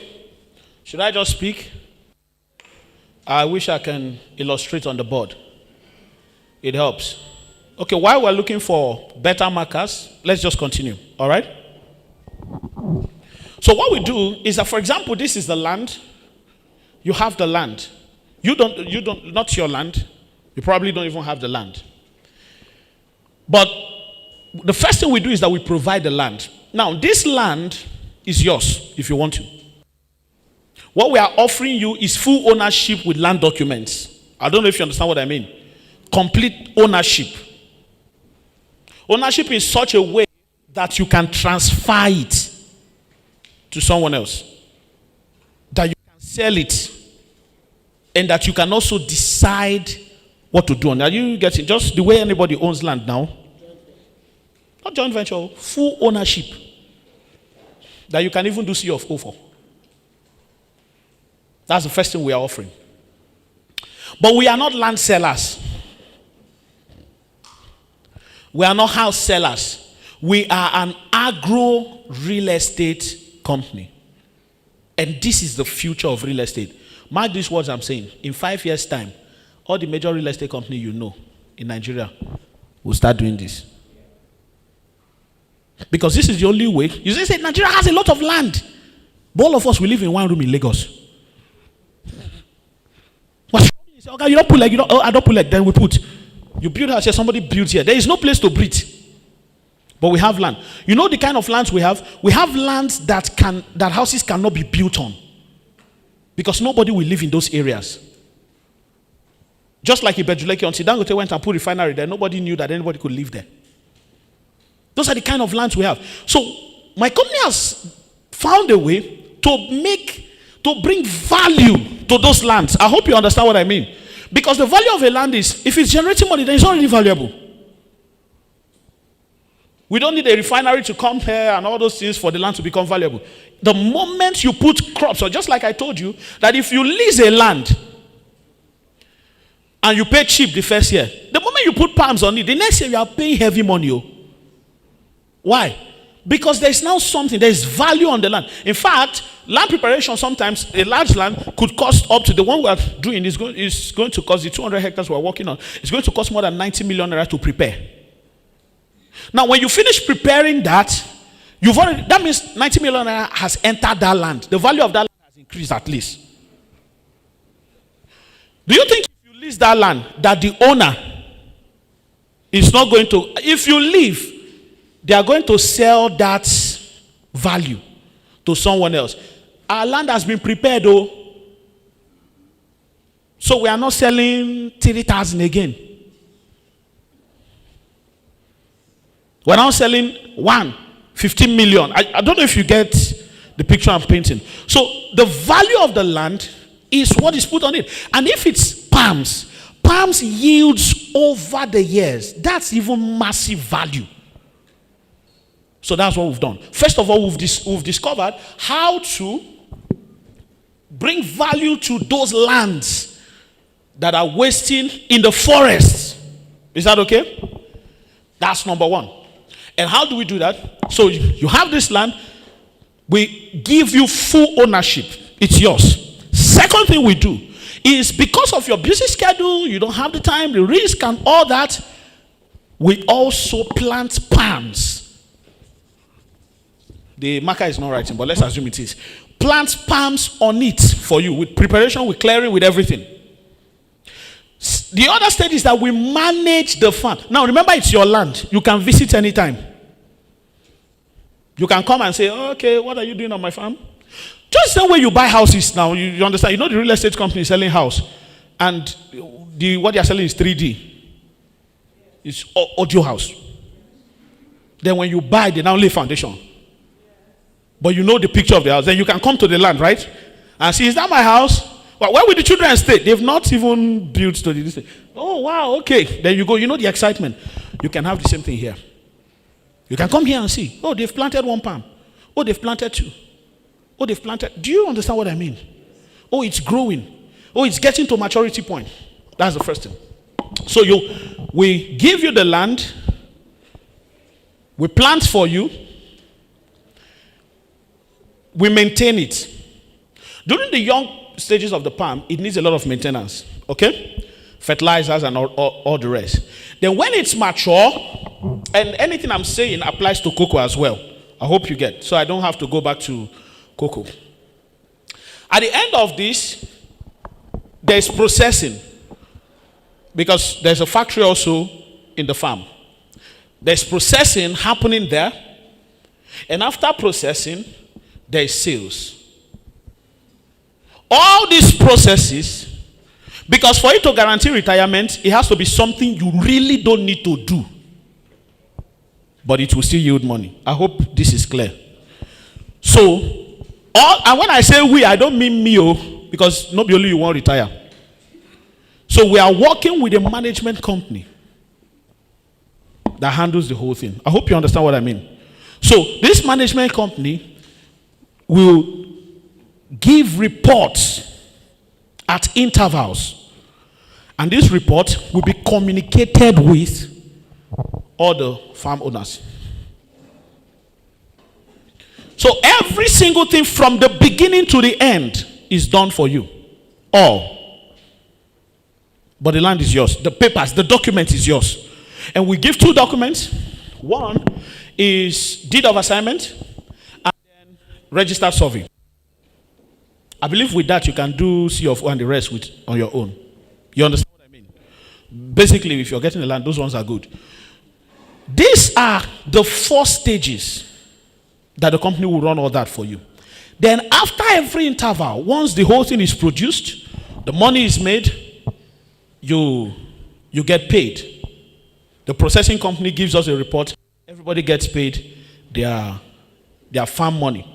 Now you said, listen, sit down farms, I don't think I want you people, I have trust issues. I don't think I want you people to manage my farm for me. I don't want to retire. You can come and manage your farm yourself. It's ownership. It's yours. You can come and manage it. Come and be doing your thing. Nobody will stop you. That's the retirement plan. I hope this makes sense. Now I'm going to give you an estimate of what a certain plot or a certain percentage of farmland or a certain size of land can give you. I hope that's okay. So I'm going to give you what to expect yearly from this farm. Once I do that, then we are done with retirement talk. Is that okay? Then we'll now enter the Ozubo. Here's the estimate.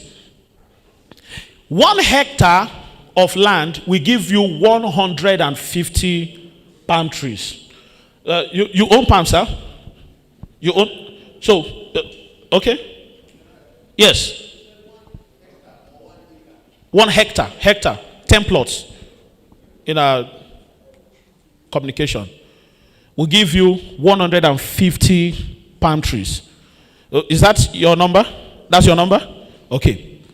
That's good. Some people can do more, but it will be too choked. You space palms. So 150 palms, we are using two species. We are using the Malaysia Super Gene and the Tenera. What did you use, sir? Okay, the same with NIFO. NIFO doesn't name their own, all these things. So. NIFO just tell you this is our own, this is Nigeria, this is NIFO palm. And you go and play. But if NIFO tells you that this is this, it is it. Are you getting what I'm saying? They're one of the most trusted company to use. But let me give you an estimate. Are we following this? Is this making sense? If you if you have questions, please write them down. We'll take questions very soon. 150 palms, each palm tree, depending on species. Let me give you a range. Without maintenance, the Tenera will give you at least 5 bunches per year. No. For a tree. Remember, you have 150 trees on your 1 hectare. So multiply that by 5. Yeah, each tree. Without maintenance, each tree, let's say 5 bunches. Is that okay? So do 5 multiplied by 150. 750. A ton, I said is 70. You remember? A ton. I'm trying to get the value of your farmland. Please just work with me. If the board was working, I'll be writing it. 750 divided by 70. A ton. 70. 750 divided by 70 gives you what? 10.7 tons. Each ton, when processed, gives you 8 to 9 gallons of 25 liters oil. Just use that. Each ton. So you have 10.7, right? Multiplied by 8. Let's use 8. 85. So let me. Should I start again? All right. Let me do it gently now. So I said 1 hectare is 150 palm trees. Is that okay? 150 palm trees. If you don't maintain the farm, each tree will give you 5 bunches. Right? Each tree will give you what? 5 bunches. So since you have 150 palm trees, how many bunches will it give you? 750 bunches. Do you understand so far? Is anybody confused here? 750 bunches. A ton in palm fruit, my calculation is 70. I hope you understand what I mean. Now do it. Divide by what? 70. Want to know how many tons are there, right? So 750 divided by 70. 10.7, 10.5, either way. Okay, let's use 10.5, right? Did you understand so far? Yes. So you have 10.5 ton. Each ton, I said, gives you between 8 to 9 gallons of oil. 25 liters. 85 gallons.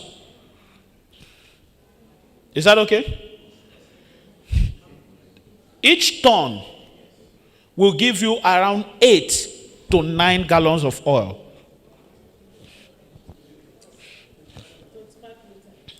25 liters. So, how many gallons will you get? Huh? So, your 1 hectare will give you how many gallons of oil? Huh? 85 gallons. 85 gallons of oil, right? How much is a gallon now? What? Wholesale 45. Retail 60 something. Eh?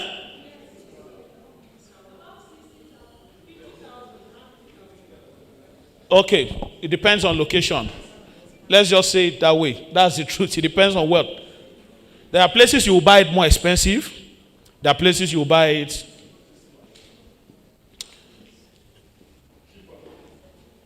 But let's use 50,000 for the calculation. Or should we use 45?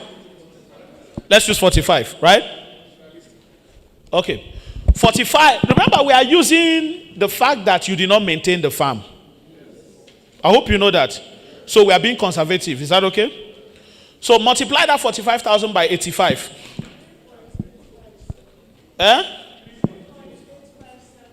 3,857. Is that's it, right?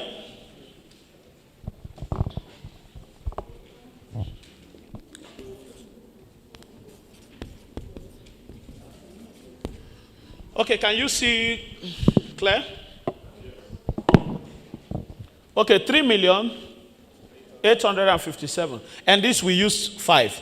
Now, if you maintain it, it will give you at least 15. Are you seeing this? 15 bunches if you maintain it. Are we going to maintain it? Are we going to maintain it?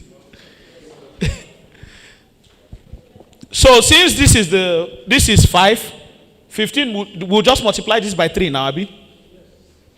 Eh? Is anybody lost? This one is for 5 bunches. This one is for 15 bunches. So it's 3. Multiplied by 3. How much is it? 3,857,000 naira multiplied by 3. 11 million.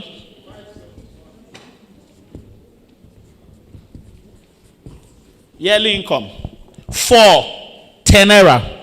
I told you I can tell you the value of what. Now you will still take out expenditures from this. I hope you know.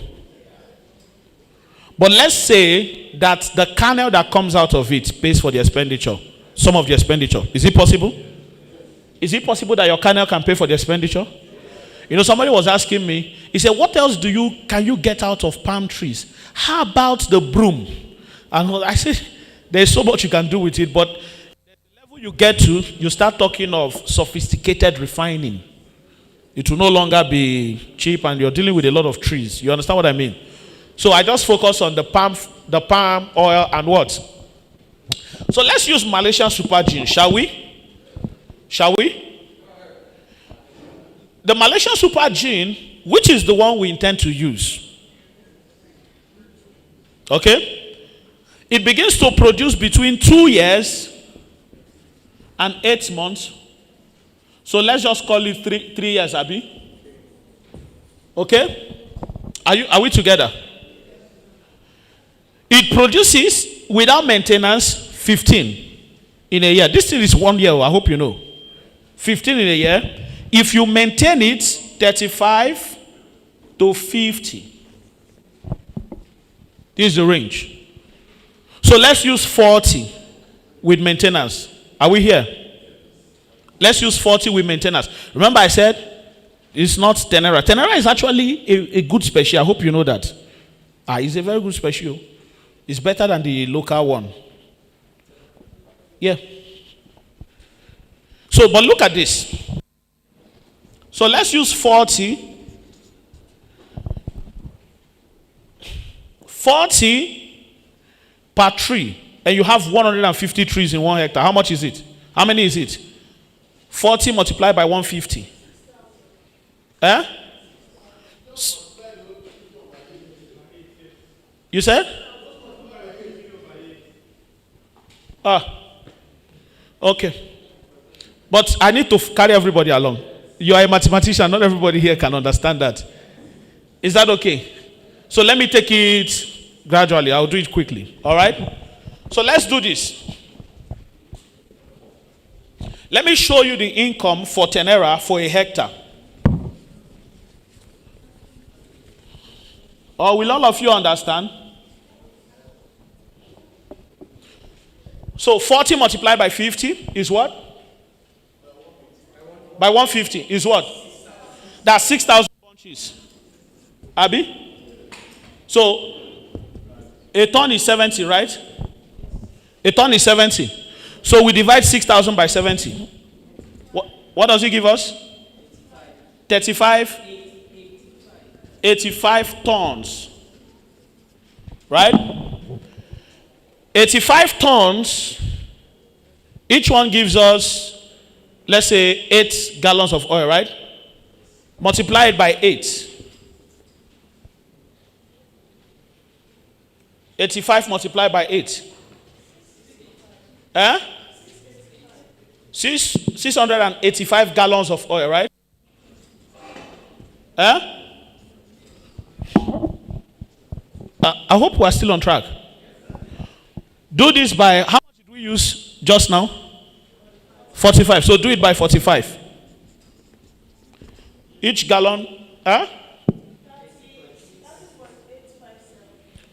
30 what? 8. Let's just say 30.8 million. Yearly as well. Obviously, better. Are we together? Obviously, and I said lifespan is what? 30 to 50 years, right? This lifespan does not mean it will die at 50. It just means the production will start reducing. I hope you understand what I mean. So what do? You replant. You replant. You take that one out and plant another. Is that okay? That's what you do. But it will still be producing even in 100 years. It's palm now. Palm's lifespan is at least 100 years. Is that okay? So you're looking at 30.8 million for one hectare, B. And this is 1 year income. I hope this makes sense. So 1 year income, you have it 2 years, you have it 3 years, you have it 4 years, you keep going on and on and on. And remember, we said that every year that passes, the value rises because of inflation. You remember that? So if your farm is ready in 4 years, 4 years time from today, are we going to use 45 as the calculation? How about 5 years time? Are we going to use 45 as the calculation? Even 2 years. Hello? So this value that you're seeing here is today's value. And guess what? Your palm will start producing between the 3rd and the 4th year. From planting, yes. Yeah. Hello? Does this sound like a good retirement plan? If this is managed for you, and all you do is buy the farmland which is yours, which you can visit, which you can resell, is this a good plan? And we also have insurance. Clap for us now.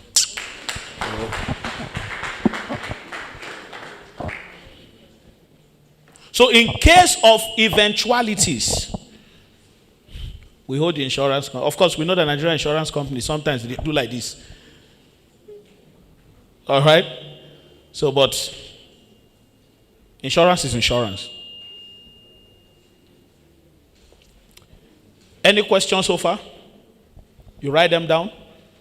We're going to, because this is the long-term part, and this pretty covers both cocoa and palms. Now let's talk about the cost. If I want to buy a farm from Sidon Farms, what does it cost? What's the process? The process is simple. One, just have the desire. Remember, we do all the process for you, which is the first time. Like other real estate, you can go and buy a house you did not build. Right? You can buy land that you didn't own before. Why can't you buy a farmland you did not plant? That's the problem we are solving. It's not supposed to be a big deal that I want a farmland and I just look for the company that sells and buy. And amazingly, if I buy a farmland, it's more lucrative, depending on the kind of farm, which we're dealing with palms here, than, you understand what I mean? Yeah. If you buy a house, you may not. Let's say there's a guy that I know who bought a house for around 180 million and starts renting it. He's renting it 10 million naira per year. In 18 years. Okay, let's say the price of the house, the cost of the renting the house will increase over time, right? But in the next 6 to 7 years, he has not made back his capital. The maintenance. Now he can resell it again. Ownership ends. But this thing you are seeing here doesn't have that kind of problem with maintenance. As you see, right? And any day you wake up to sell, you will sell at the value. If you sell the palm at the amount you make per year from it, the person buying it will lie down on the floor and thank you. If you sell it with projections of 2 years income, they will still thank you. Because after 2 years, they know that the rest of the years is profit. I hope you understand what I mean. So if you make 30 million from the farm or 60 million every 2 years, and you tell the person, I want to sell my farmland for 60 million. This is how much it makes me. You show them proof. Do you think they will buy or not? It's an asset that is yielding money. And you can also use it as collateral.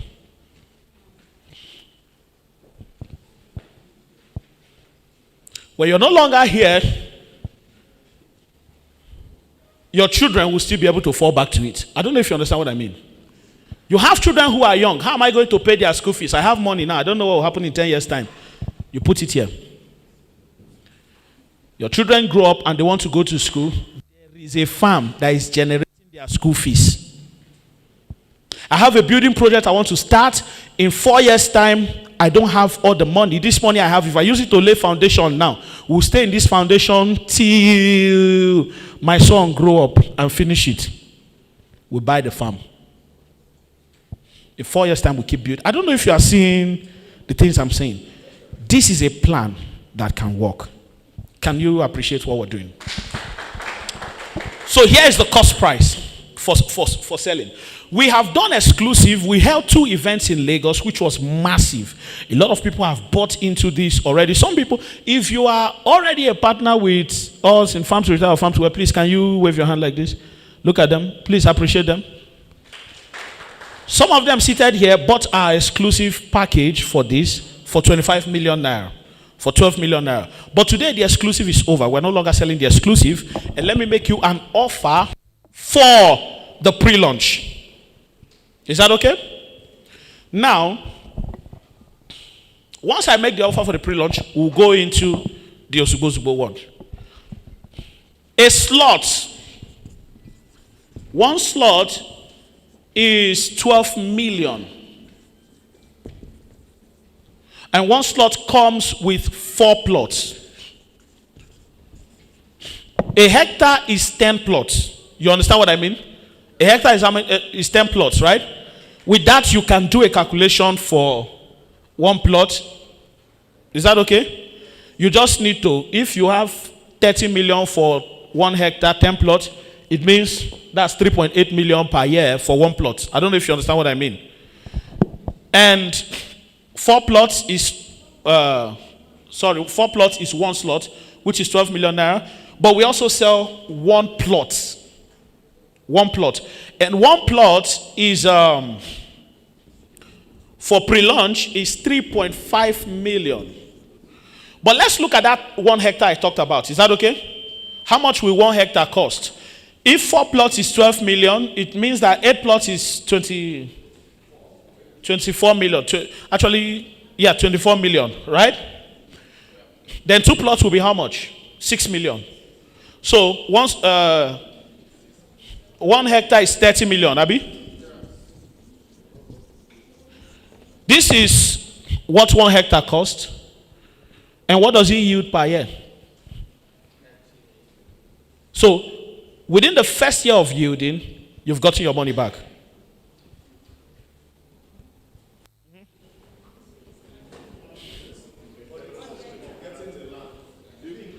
Everything, planting, management, the money, everything I'm mentioning here. Once you pay this, you're not paying anything else. It covers the land itself. It covers the maintenance. It covers the clearing, the land preparation, everything, the planting, all processes from A to Z.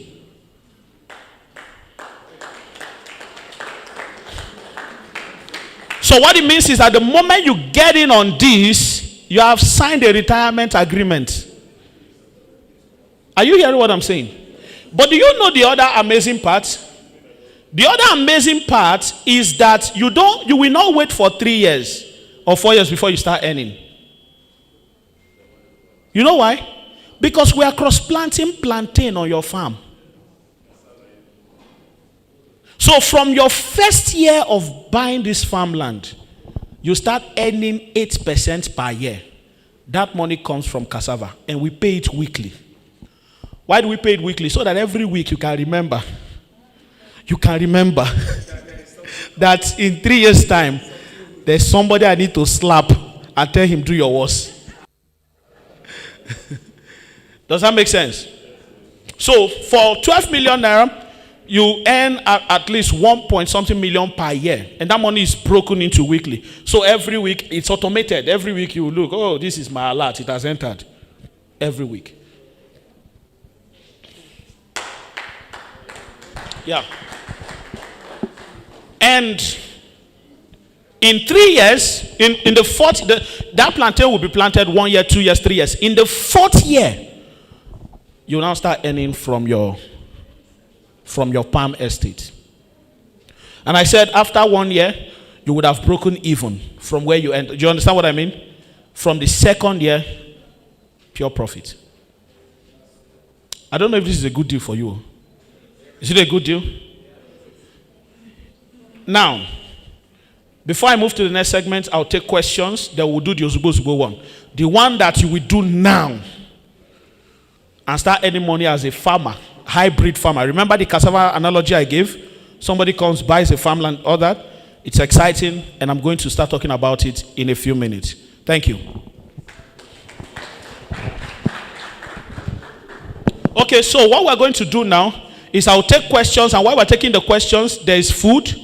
I don't know, will you people eat now or after the event? Which one is best? After the event. All right, please, let me take questions. There's another mic here. I need someone to help with the moderation. I'm just going to take a few questions. Still write your questions down at the end of the entire event. Oh, thank you. Thank you. Appreciate them. Okay. Questions, please raise your hand so that we can locate you. There are questions here. 1, 2, 3, 4. Oh, there are questions. My question is, yeah. You mentioned the exclusive package. Sorry, and by the way, our lawyer is here. If you have legal questions, he's here. Barrister Momo, please, can you... Is he inside here or he went out? Okay, I think he went out. But he's here. If you have any legal question that needs legal jargon, he's here to answer it all. All right, go on. Okay, you mentioned for the exclusive package, before the earning starts in 3 years, you do a weekly payment. Yeah. The 8%, is it calculated monthly or summation of my investment? Let's say I invested 12 million. Yeah. 8% of that 12 million is divided into 52 weeks. Okay, the 8% divided into 52 weeks. And yes, yes. That's what I don't confirm. Yeah, that's it. Thank you. Okay, there's another hand over here. Sorry, let me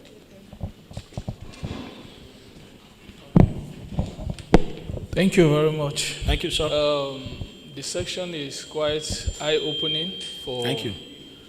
for a robust investment. My questions are: your farm currently, is it in full operations? No, not fully. But in general, we just got. Can you hear me? Yes. In general, we just got past the full survey stage, mapping out the 200 that we want to start with. We're beginning land preparation from this month end. Now, at the onset, this is a pilot phase of the palms. At the onset, people will buy and watch it being planted. But the later people who will come, who will buy it way more expensive, will be able to buy planted farms already. But generally, we are a farming company, but I'm talking of this particular project is in the pilot phase. So when people buy in today, they'll be able to monitor progress in real time. And what we've done with that is that we have account managers. You understand that? So you have someone to reach out to what's going on my farm. Can I visit? You know, you can visit your farm anytime and also see work in progress. So no, we've not put anything on the ground. Okay. Yeah, but that's just where we are at the moment. All right, so the people who buys in today, their farm begins. Okay, go on. And the locations that you are considering? Thank you. Now, because of land, can you hear me? The more you get to it, the more you go to a city with farming, the more expensive it becomes. I don't know if you understand what I mean. So farming is better done in areas where the land is way more affordable. In fact, if you do the same land in Lagos, this thing we are talking of 30 million will be nothing less than 100 and something million. I don't know if you get it. Then at the end of the day, you know, I went somewhere one time and I saw a house and I saw land, just the same area, like fenced. Fence is the demarcation. I asked for the house. How much is the house? They said 150 million. I asked, how about the land? Guess how much? 150 million. House 150, land 150. Empty land, nothing is on it. So if you take the same thing to those areas, it becomes way more expensive, less profitable. It will take you maybe 10 years before you become profitable. You understand that? And another thing we also consider is the friendliness of the host community. I don't know if you understand what I mean. It's a factor in this kind of projects. Remember the example I gave you, how they chased away the owner and took over this thing. If this host community, there are many communities that have called us to come and take, they have all the lands we want. The landscape is beautiful. We should have gone there, but we could not. You know why? We know their history. That's the second thing. So the farm is situated in Cross River State, a farming environment, and the farmland is motorable and 1 hour away from the airport. Less than 1 hour away from the airport. The days we go to the farm, we go with SUVs and we drive as far into the farm. So you can move into the farm. You can also locate the farm easily. So those are the factors that made us situated in such area. Is that okay? You said? Oh, you know about it. Have we met there before? Oh, you should understand what we're talking about more. Actually, we went to your people refused to give us land. We had to go to Akampa to get the land. So, oh, you said? Okay. Yeah, awesome. Okay, this is the video. Please take it back. This was, okay, this is me. This is the particular land that, can you people see from behind? So this is good. This land is so beautiful. So beautiful. There are many. And though some parts we cannot plant cocoa, but palm is resilient. You can plant it on any land at all. So, yeah, we have many of videos, and I hope we'll be able to upload many of them today. You can show more of them. if you have them there. All right. Did I answer your question, sir? All right, thank you. There are more questions. Please, I'll take just 3 more so that we'll go for this break. And when we're back, let's talk about the Ozugbo one. Then I'll take all the questions at the end of it. Okay, sir, let me take your question again. Then I'll take 3 more questions. Then we'll go. Okay. All Good day, everyone. Good day. And thank you for this opportunity. Thank you, sir. It's really inspiring. I had 3 questions, but the very first one has been asked by this man. Okay. The second 2 are, I believe that there has been subscribers before now. Yes. As regards the 8% you talked about, has anybody started earning those ones? No. The subscribers are exclusive partners. So let me explain the exclusive. We have 3 stages of sales. Are you following what I'm saying? One is exclusive, one is pre-sale, and one is the full launch. What you are hearing today is pre-sale. Exclusive is gone. And I'm being careful not to mention the exclusive offer, because if I do, I don't want anybody to ask me, can we go back to the past? I'm not going back to the past. The exclusive offer covered timber. The exclusive people earn money from the timber that is on the land as well. Do you understand what I mean? They also have a royalty. That one was in-house, was our first event. And some of the if you're an exclusive partner, please do your hand like this. Look at them. They're already here. So the brochure you're seeing here is the past. There's exclusive on this one. Okay, there's no exclusive. That's good. You are with the right brochure.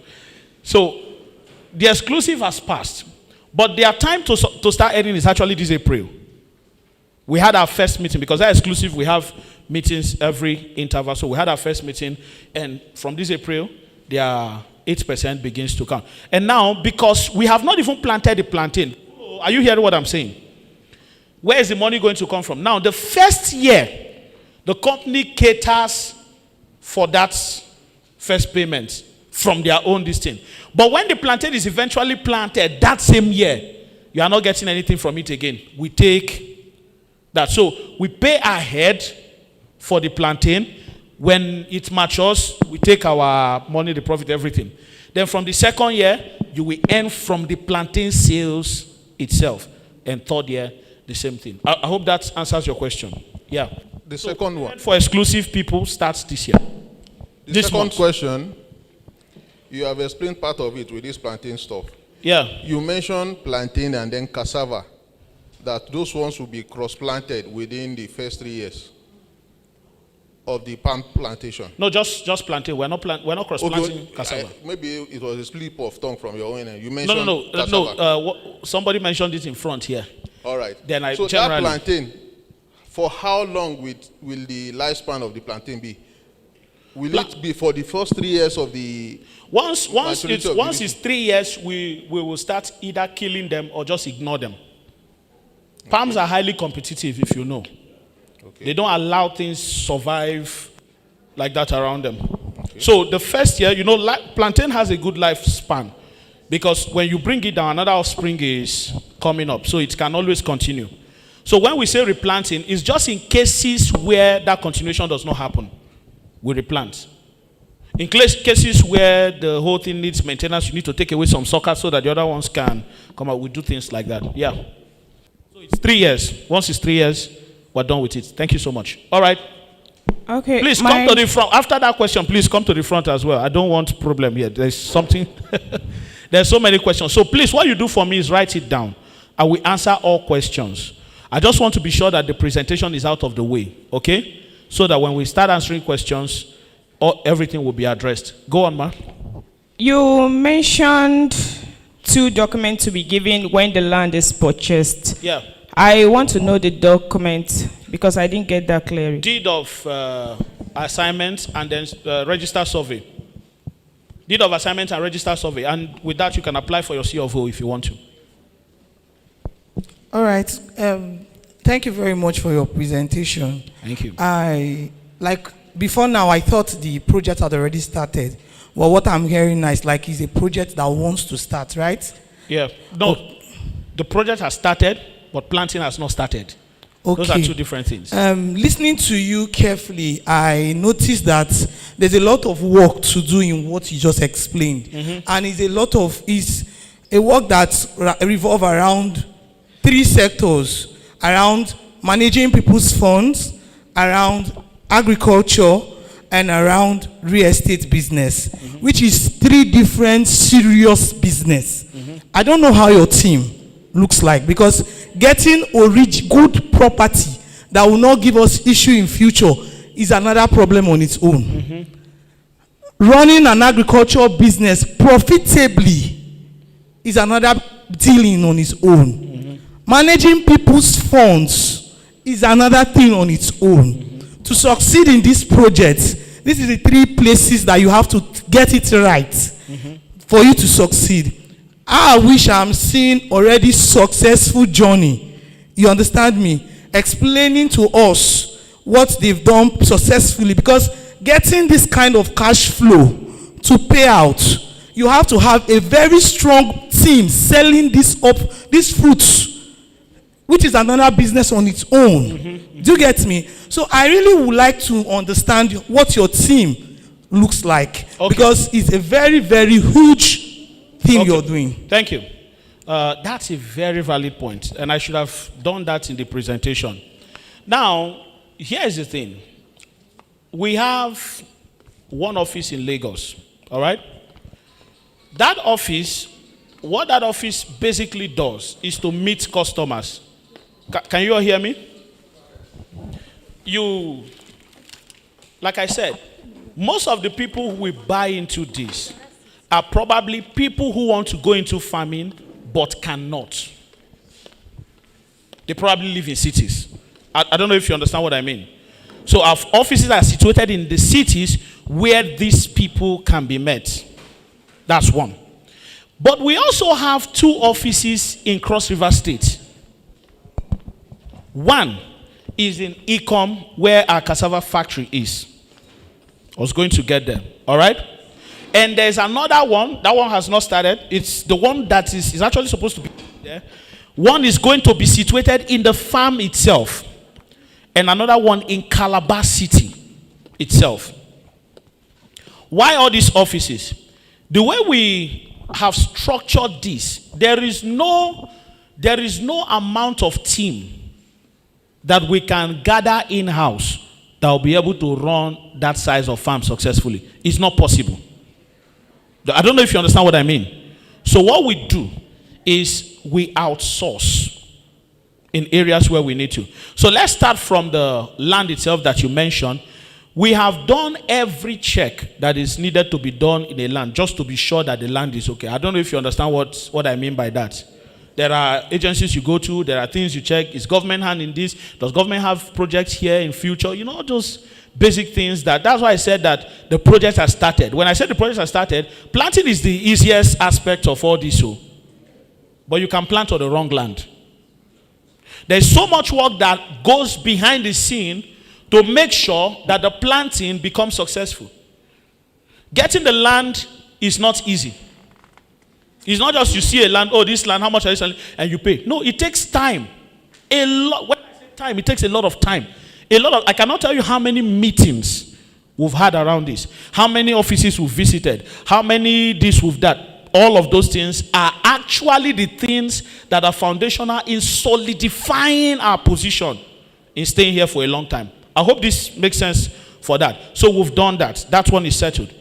And for the planting, we also have a company. We are not running it. I mean, we don't need to build a team to do that when it comes to management of the farm. Do you get what I mean? There are many organizations that will outsource that would give us their team. It's just there. It's another value chain. You pay them a management fee. They come and handle the whole thing. They handle based from the consultation, the planting, the fertilizing, all of that. It's not, I'm coming. They handle all of that, and we have that team on ground already. So that is sorted. Then come to managing people's funds and then sales. First of all, every single money paid. Are you hearing what I'm saying? Are we all together? Every single money paid for a farmland goes into the processing of the management of the farm, the preparation of the land, every single thing, and of course the company takes their own profit. That part, we are not managing people's funds in that. The moment you buy a farm now, we're not managing your funds. You have bought something, you have the document, it is yours. You can transfer that value, it is yours. We have done a sale, you have bought it. Now, where the management of funds come in is the moment the palm begins to produce, right? Which is in 4 years' time. Are we following? Where we begin to, then of course, the plantain aspect. But I think the heavier one is the palm aspect. And that as well, we do not intend to manage. Are there no financial organizations that could do things like that? They're all over the place now. I said it from the onset that we don't intend to, as a company, be the ones managing everything that is happening. No. Exactly. We are not interested in building teams that large. No, we are not interested in that. We will use the best of the best of the best to manage every aspect of the value chain. Is that okay? Then for the sales, there are two ways. We actually have a food platform. We didn't come with our food materials because of the distance. We're coming from Lagos, okay? So we didn't know how to pack enough gari, palm oil, and the rest down to this place. But we have a food platform that is in a high demand. When I say high demand, our goal is to serve more than 1 million. Are we following here? 1 million households per month. And Lagos alone can give us that. Island alone. Because this is home delivery, home service. You understand what I mean? And on this platform alone, we can sell a lot of that. But that is not even where we're looking at. How does the Okomu oils, how does the Wilma sell their produce? It's not open market. You don't sell those kind of things in open market. You need real partnerships to lift those up. And those are not things that we have 4 years to get it right. I don't know if you understand what I mean. We have an entire 4 years to get it right. Okay? So those are some of the things that we're already doing, we're going to do, and we have in plan. Okay. Thank you very much, sir. I heard you, and thank you for taking your time to explain. Mm-hmm. But there's something I would have loved us to consider. This is an idea that looks so profitable, but why not do it in a smaller scale? Turn it over, get it clear. Because with your explanation, a lot of we are planning to is in the plan. Why don't we get it clear in a small scale, before we now do it in this scale that you're trying to do it? I am an investment person, I'm a finance person. So I'm asking because I understand. I'm not asking because I want to interrupt the training. I understand what you're doing, and it is possible, but it's a very, very big tax. So I think it should be done in a smaller scale first. So that we should be seeing proofs while we are talking further. We have a proposed plan of currently as we speak. We have 17,000 hectares. What is smaller than 200 hectares out of 17,000? I don't know if you understand. 200 hectares is 2,000 plots. There are individuals here in this country that manage more than 50 hectares alone. I know somebody, he doesn't even have a large team. Just him and his family and some of the employees that they bring once in a while. And they are managing 100 to 200 hectares. That's not big. 200 hectares is not big. You understand what I mean? If we have a plan of 100,000 in 5 years, and you never heard me mention it. I mentioned 200. How many percent is that? I think that's small enough. That even if nobody here buys into it, even us alone as a company can manage that. 200 hectares is not such a big project. So I think what you're saying is very valid, and that is what we took into consideration, which made us not to come here and say, oh, we have 2,000 hectares that we said pilot phase is 200 hectares. And that 200 hectares, we are moving as we go. 200 hectares, you cannot plant it in 1 month, in 2 months, in 3 months, even in 1 year. You will still be planting because you will clear. You will do so much. You will wait for weather in some cases and all that. So, if we are taking it 10 hectares per bit, 20 hectares, 30 hectares, the project is moving. It's not that tedious. If we say we have a plan to do 10,000 at once, we need capacity. But me alone, I can plant 100 hectares alone without anybody's support. And I believe everybody here can do that. That's 1,000 plots. It's not that big. If we move into 2,000, 3,000, 4,000, 5,000, I'll be concerned. But for now, the pilot phase is small. In this place seated here, we already have people who have bought into more than 1, 2, 3, 4, 5, 6, 7 hectares. So I've seen the number. It's not that. So yes, we are starting small so that we don't get overwhelmed. But at the same time, not so small that it becomes insignificant. I hope this makes a lot of sense.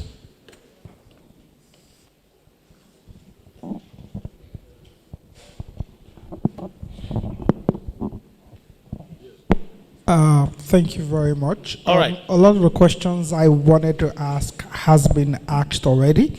But two questions on my mind. One, is Sidon Farms publicly listed? That's my first question. My second question would be, it's sort of a refined question, but I'd like to know, what is the management structure for Sidon Farms? Do you have a board of trustees? What's the management structure that sort of gives me, for lack of a better word, a peace of mind? Because we've seen a whole lot of farming projects, that come up like this, and 2-3 years down the line, we're hearing stories that touch, as we like to say in Nigeria. And just to be able to speak to your last point, off my head, because I'm a farmer, I don't think 200 hectares is too big a pilot. I'm currently doing 20, and I know someone as a single individual who's doing 50 hectares crop though, so I don't think 200 hectares is out of touch, but those are my basic questions.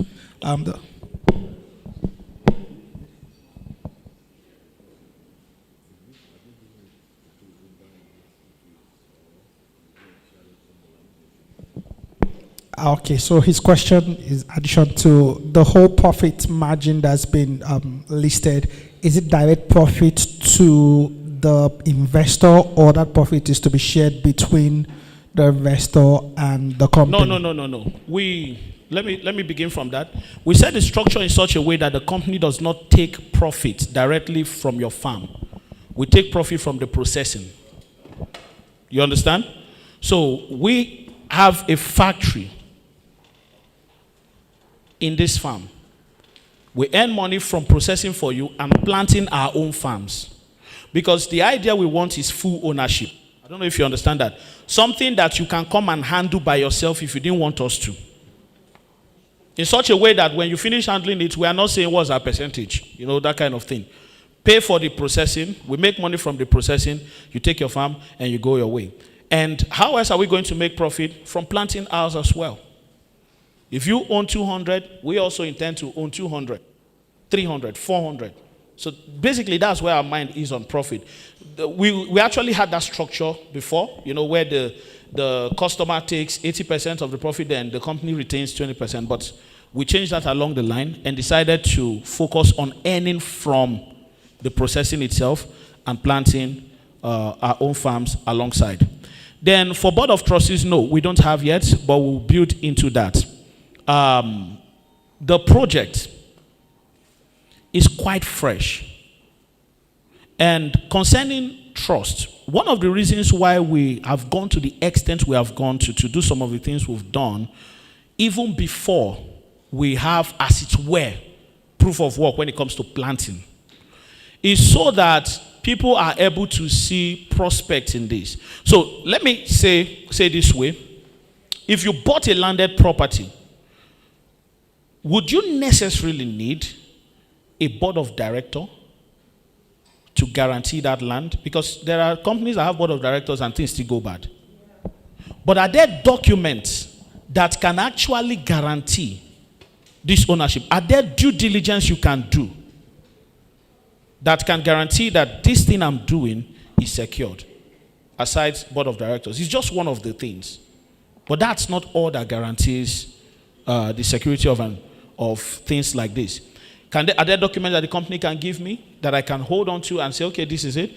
Or is this thing insured? You know, those are some of the things that I would say that we have done at the moment that can, cover that.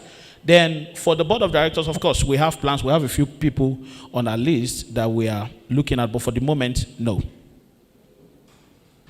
And it's not publicly listed, as I already mentioned. Okay. That last question, then. Okay, go on. Okay. My question is that you made mention of farm management, where if I wish to manage my farm, I can go ahead and do it myself, or I can render it to the companies to do it.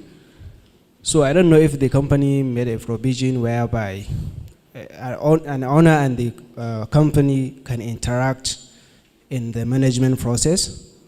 That's my first question. And the second is that how sustainable your operations are going to be. Because we are in a time where we need to be vigilant about our environment. Yeah. So how sustainable you plan your operation? Thank you. Okay. First question you asked is there provision for communication between the company and the owner in terms of management? Yes.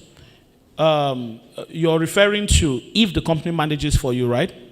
Yes, there is. We've actually had our first meeting, especially with the exclusive farm owners. But we intend to do interval meetings quarterly.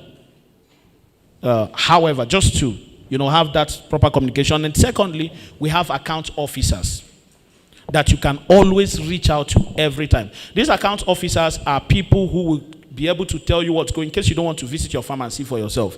You can always communicate with them what's going on in my farm, how are things going, and with video proofs and all that. Yeah, we do that. Then in terms of how sustainable is our company going to be, the truth is, let me answer it the general way. Nigeria is such a place that even sustainable things are scrutinized, right? Because everything looks exactly the same. There is nothing a sincere company will say that a fake company has not said. I don't know if you understand what I mean. There's nothing a sincere company would do that a fake company has not done. So we are all the same until proven otherwise. But on our part, I'll tell you our plan and our track record. We've been sustainable for a while. We've been able to be here. If we've not done that, you will hear people complain.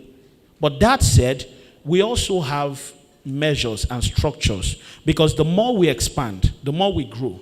The team that led us to where we are today will probably not be able to lead us to the next phase we are going to.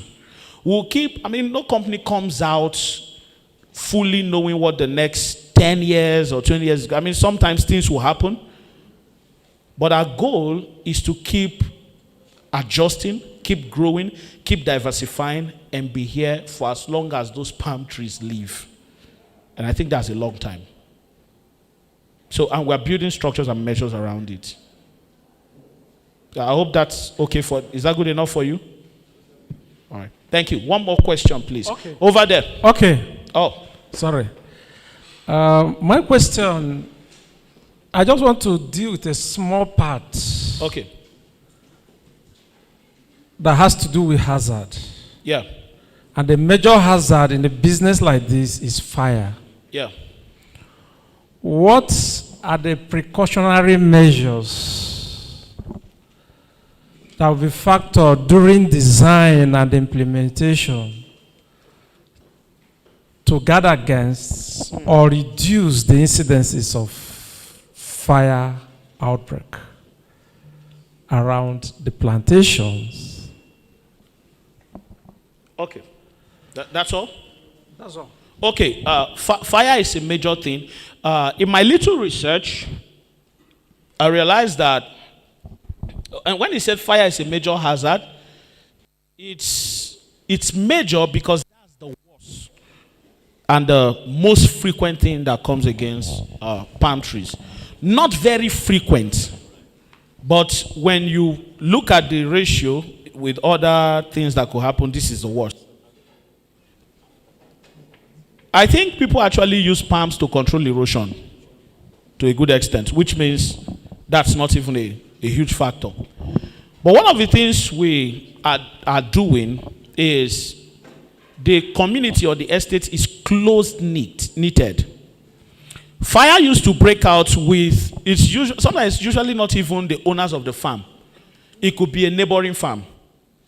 Sets fire on their own land, doesn't control it, it comes into your own this thing. So the first things first is that where our farmland is, we sit alone. That's the first thing. We sit alone. And because of security, actually, when you do such levels of farms, you need fencing, you need security personnel, which we are using community security. It's usually the best, especially against theft and all that. And we also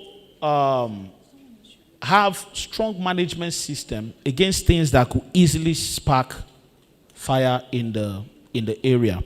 But if all we do fail, that is one of the major reasons we are getting insurance for fire outbreaks. And also one of the major reasons why we are going for palms, because it's resilient. But if everything else fails, we fall back to the insurance to cover the damages. But aside that, we have strong structure, especially around the fact that we just want to be, we are the only people sitting there. Apart from us, it's only the governor of the state that still has land in that area. And his own is actually 1,000 hectares. And he's planting the same thing we are planting there. So aside that, there's no other person. And the distance is actually quite large.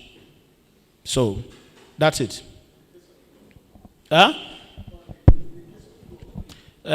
Flood is also a factor, but with palms, unless that flood is really heavy, like really, really, really heavy. So before you go there, that's where you start considering the flood thing. It's not when you plant, because you check the environment, topography, the history of that environment. That place is not prone to flood. But in case there's also flood, insurance covers it. Okay. That last question, then we go for a break. And when we're back, I'll go into the short-term model. Okay, thank you so very much. Thank you, sir. A wonderful section. Mine will be a follow-up question to the discussions. In the course of answering one of the questions thrown here, we heard that we don't have board of trustees for now. Yeah. And then my question would be, is this organization registered?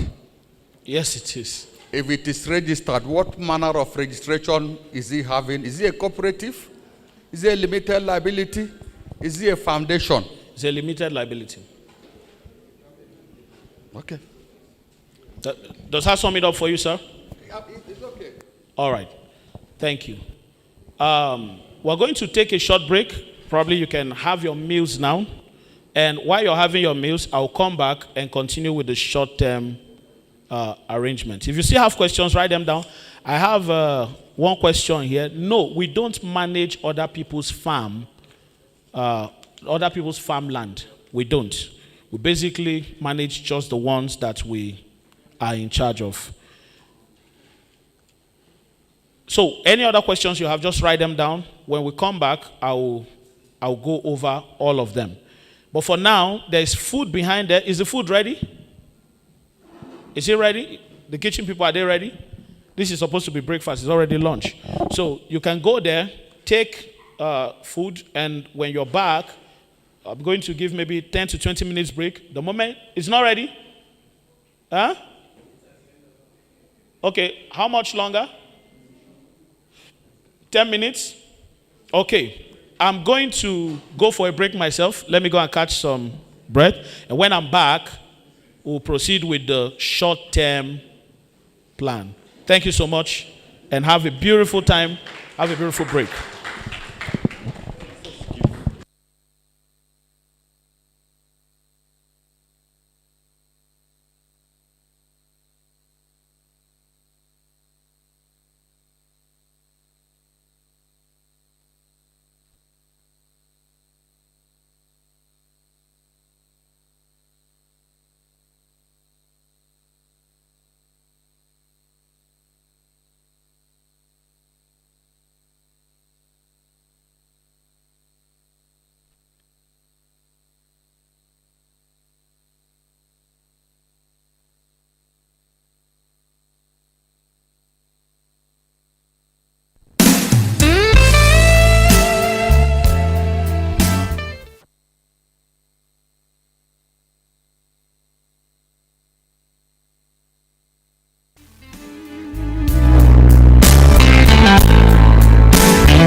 In my life and time,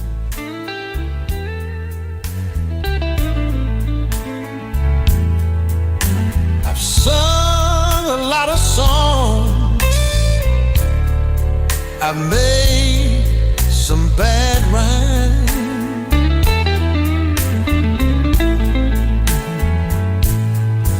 I've acted out my life on stages with 10,000 people watching, but we're alone now, and I'm singing this song to you. I know your image of me is what I hope to be.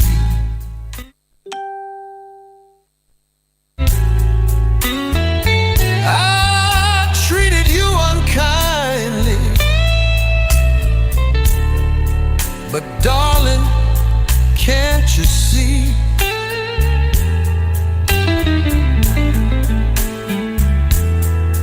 There's no one more important to me, baby.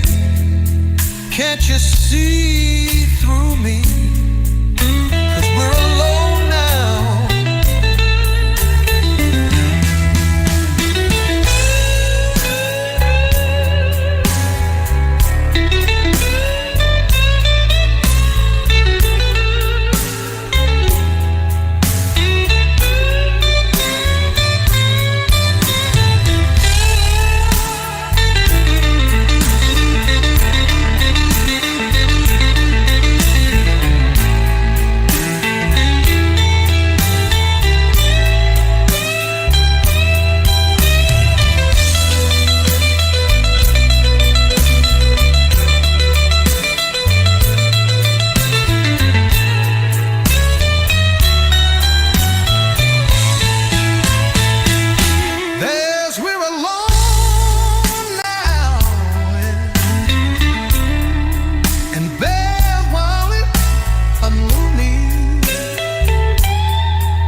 afternoon, all. Please, can I have your attention, all? Good afternoon, everyone. Please, can I have the attention of everyone, please? The food is ready, so you can start coming now for lunch. Thank you. They actually said after the event, but if they want to do it now, it's also fine. So we just use this break once and...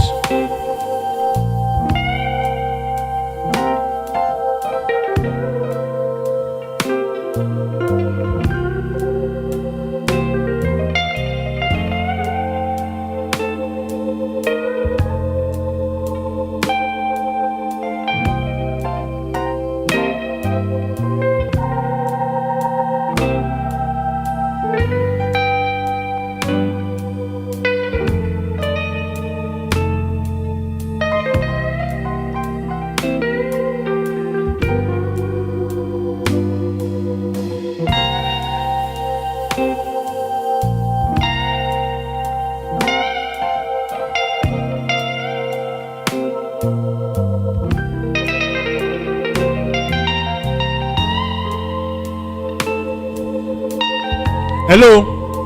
Please, can I have your attention, please? Hello, everyone?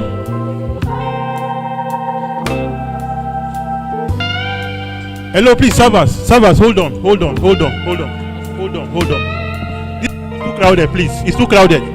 Let there be orderliness. Just hold on. Stop serving yet. Hold on.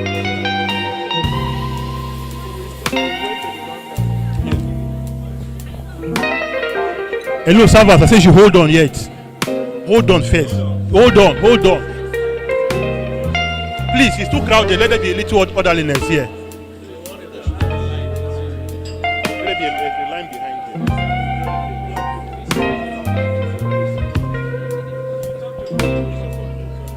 Hello, please.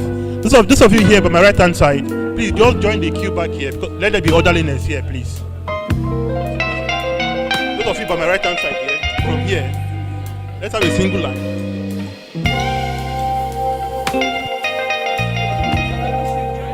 Yeah, join from here. Join from the back, please. Join from the back.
So, in 10 minutes, we'll resume. So, if you're outside, please, you can start coming in. Make sure you get something to eat, and we can talk while you eat. Thank you. 10 minutes.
Hello, those that need spoon, spoon is not available. You can go to the back and get it.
All right.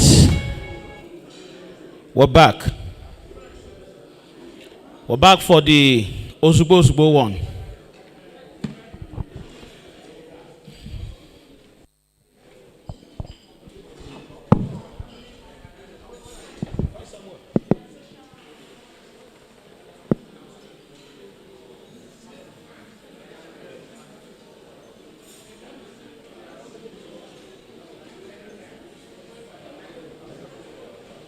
Let's settle in.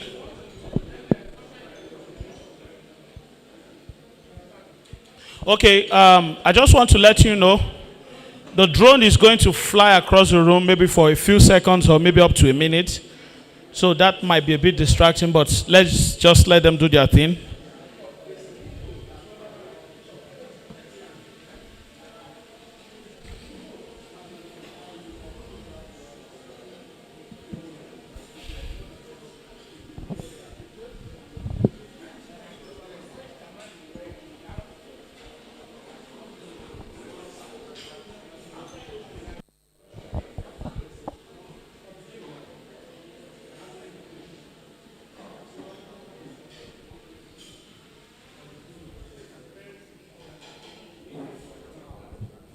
All right.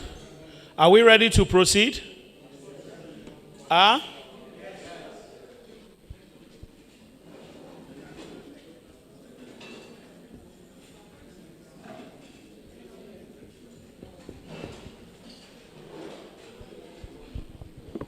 you ready? Are you ready with the factory video? The factory video.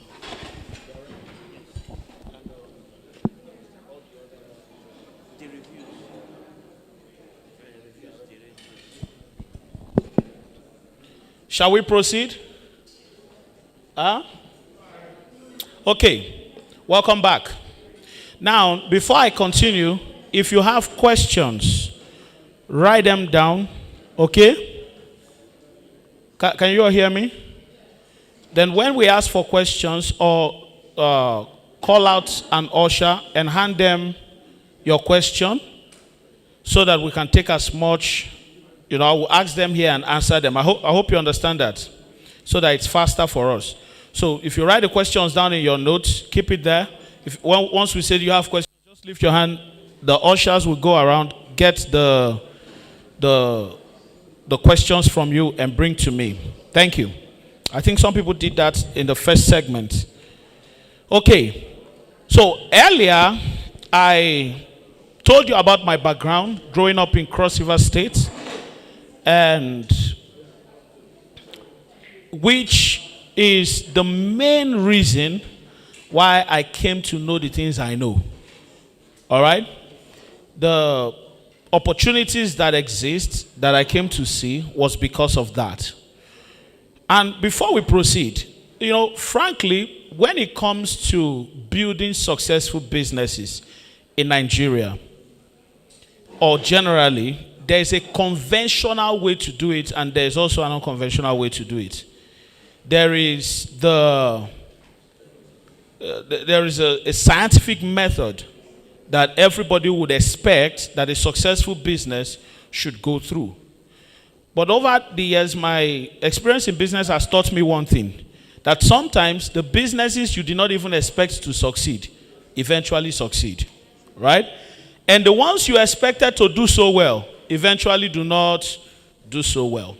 And I have had all those experiences. Sometimes it is the success that forces you to go and do every other thing that a business needs to have. I've started businesses that became successful before I registered CAC, right? And I've also had businesses that I thought out, planned it out, tabled it down, then registered CAC and it failed. Then I just have the document. I don't know if you understand what I mean. That success in business, especially in our environment and generally, it can follow that process, and some of those processes can come up after that success has been acquired. The segment I'm about to anchor now is our most used product. Are you following this? That has already more than 500 people in it already. Is that okay? Some of whom are here. And some of those who are not here, I'll do my best to just see if I can put a phone call across to them. We'll just, hear from them, just as a means of testimonial and for you to hear for yourself what we're already doing. We're not new in the market per se. We've had success, and we've had a long time to fail too. All right? Just like they say, is this thing going to work or not? Give it time. We've also had time to fail and did not. We've also had good time to succeed. And I think we have done that quite well. So this segment is about what we have been doing for a while that most people who even bought our exclusive package, I'm talking of exclusive, some people bought because they enjoyed the first success. I don't know if you get what I mean. Majority of the people who bought into our exclusive already were enjoying our first farming strategy. And that farming strategy as well is has a shorter term benefit compared to the first one I shared. The first one I shared is amazing, and I will encourage you. The sales team are they're already there. If you look close to the door, the entrance, you can see them there. You can walk up to them after this session. While the session is going on, you can make your plans, what you want to buy from us, what package you want to, and I'm going to make you offers. Many of the offers will be time bound. And some of them will be quantity bound. You will not get them after this quantity has been exceeded and all that, because you took your time to come here. I'm going to make you good offers, good discounts that will encourage you to come in. But if, that time is elapsed, the prices may go up too. So once I do that, you can meet with them. Then from Tuesday, you can visit our office. We'll post the office very soon. I'll call the address out. I just want to focus on presentation. Once we're done, I'll call out the office address. Then you can visit our office from Tuesday. If you want to visit the office, have more meeting, talk more with our team. If you want to seal a deal today, it's behind there. Once I'm done with this segment, you can go there and seal a deal to start making your own money. Does that work for every one of us? All right. So now, let's talk about farm to wealth. Why did I name it farm to wealth? Or why did we name it farm to wealth? Because we needed a strategy that guarantees that we make money from farming and agriculture. Does that make sense? Especially some of us who have done businesses. If you sell shoes, if you sell clothes, it's short term. You understand what I mean? If you take shoes to the market today, you expect that maybe in a month you should have sold this quantity. Why can't we apply the same to agriculture? And the simple reason is that agriculture, the crop needs time to grow. Is that clear? It needs time. It needs time. The best you can do is the shortest time frame you can see in any crop at all is probably 6 weeks. So it needs time to grow. And some of them that will be lucrative for you, you will need to leave them there for 1 year. For example, you're doing cassava, it's 1 year. Yeah, we say 8 months, but So some other crops will even take longer. So, but how do we make money from this? Things like cassava. Do I need to wait for 12 months? The first question is, do I have that kind of time to keep that money there? I don't know if you get what I mean. Do I have the patience? Do I have the strength to do that? And because of the number of months you have to wait, the risk increases. I don't know if you get what I mean. Because if you have to wait for 12 months, you have 12 months where everything can go bad. Do you understand that? You have 12 months where any of the months can choose to be your bad month. So the risks are there. There are more. So the solution we started trying to provide is minimize risk, number one, and then minimize the waiting time. But we know you cannot do that with planting. You cannot. I don't like agriculture as a passion.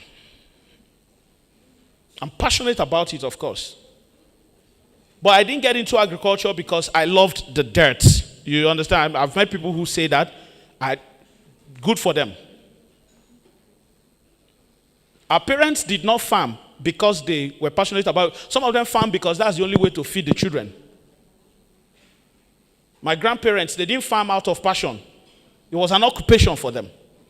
It was a way of livelihood. The question I began to ask as a businessman, in anything I get into, I always look for the money in it. You make money from businesses. Passion takes money from you. Passion you fund. Business pays. Some passion will pay later, but some passion do not pay at all even. So if you're passionate about agriculture, welcome. If you're not passionate about agriculture, it's fine. I am passionate about agriculture, but I didn't start doing it simply because of passion. If I want to do passion, I'll plant a small garden, right? Wake up in the morning, water it, and just be happy. Wow, it's growing. But when you want to make money, you have to start thinking differently. As a businessman that I am, I do business for money. I do things because I want to earn money from it. If I'm going to do farming, I couldn't justify the fact that I made from my trading business 10 million, 20 million, right? And I took that money and put on a farmland. This is me. It's not palm, it's not cocoa. And put on a farmland and give it time to grow. It's a good model, but my mind is not trained like that. I'm talking of myself now. I'm not referring to anybody here. Do you understand what I mean? For many of you, it may make sense, and that's okay. My mind was trained to trade on a daily basis. Do you understand what I mean? I grew with my auntie. We're selling every day. We're doing account every week. We're doing account every month. Right from a childhood, my mind had been trained to seek profit and sales on a consistent basis. And if my mind was not trained like that, I'll probably not be thinking and see what I'm about to share with you. So that was what drove me to start asking, how can we do agriculture like this? Because then this dawned on me. Taking advantage of the value chain. So remember that I said that somebody came into the community like today. And I thought this is not, I'm using one person, but this was happening. Came into the community, asked for a cassava farm from somebody, bought the farmland, remember that? Processed it, in a week's time, less than 30 days, already harvested, processed, made money, sold the produce, and went their way. They didn't plant. The farm was mature before they bought it. They didn't wait for 12 months, right? The companies in the US, like the Walmart, that sell fresh produce, what do you think they do?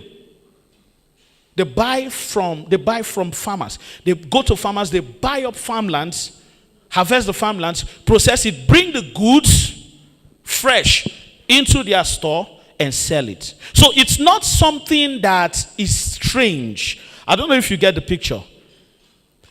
Next to needed crops, needed produce for their production. And they went ahead to acquire a large portion to plant. I don't know if many of you knew this story.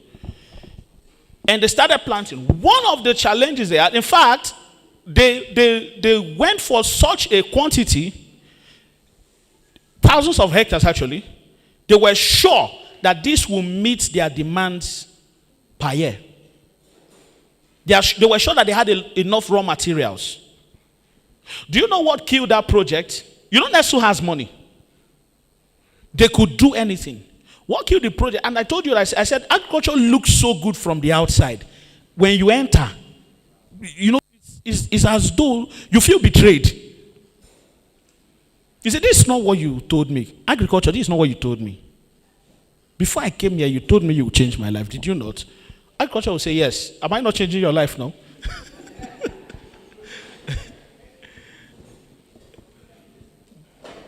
The first challenge they said they faced was that they didn't realize how difficult it was to get laborers to work. It shocked me as it shocked them. So they had to go to other states to import, to bring down. Do you get, I don't know if you're getting the picture. Then the laborers, the moment they realize, this is normal, I don't know whether it happens everywhere, but it has happened to me. The moment the laborers realize that You are finding it difficult to find laborers. You shall pay. So we used to go to the farm. I said, okay, what we are charging today is 2.5. Wow, 2.5. Wow, that's amazing. 3 days, 2 weeks later, their eye don't tear. Okay, if you don't give us 6,000, we know they go. You give us 6,000, then you give us food. I'm not kidding. Once this begins to happen, they will share your profits with you. That farm project is about to go down. Needless to say, the Nestle project did not work. They abandoned that project. I'm talking of thousands of hectares. And guess what they did? They went and looked for other farmers. Watch this now. And told the farmers, we are going to support you. You plant and sell to us. Problem solved. Till date. What I'm about to share with you is just similar to that. So it's something, Dangote has a rice mill. You know, get rice farm. Do you understand? But he's sharing fertilizers to farmers. What will those farmers do with the fertilizer? Use it to make tea. They will plant rice, then sell to him.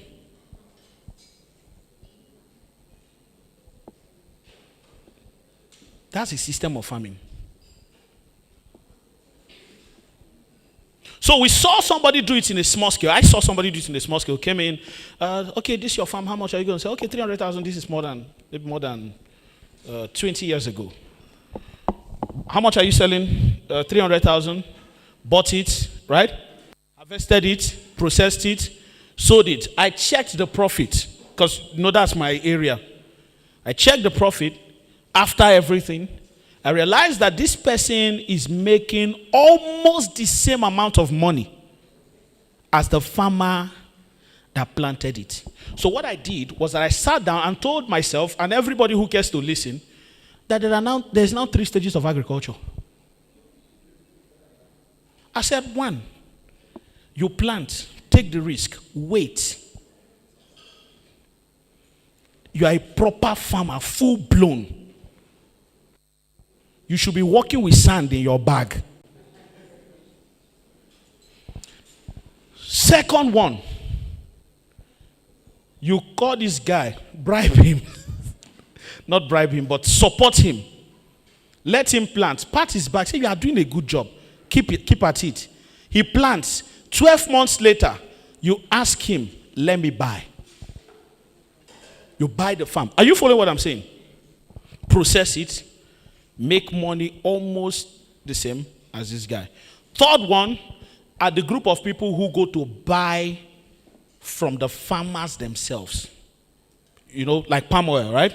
They say, I know this village. They produce palm oil. Let's go and buy. That's the third group. Oh. They go to the farmers, buy from them, store it, and sell later, or take it to a place where people have not seen palm oil before. They say, hey, is that palm oil? How much? 60 million. They just buy it. You understand what I mean? Areas that do not have palm trees like that, so they just buy it from areas that have it and go and sell it there. That's the third group. And all these are value chains. People make profit at these 3 levels. Do you understand? But people know number 1. They know number 3. They don't know 2. 2 is what we are selling. Do you understand that? Do you understand it?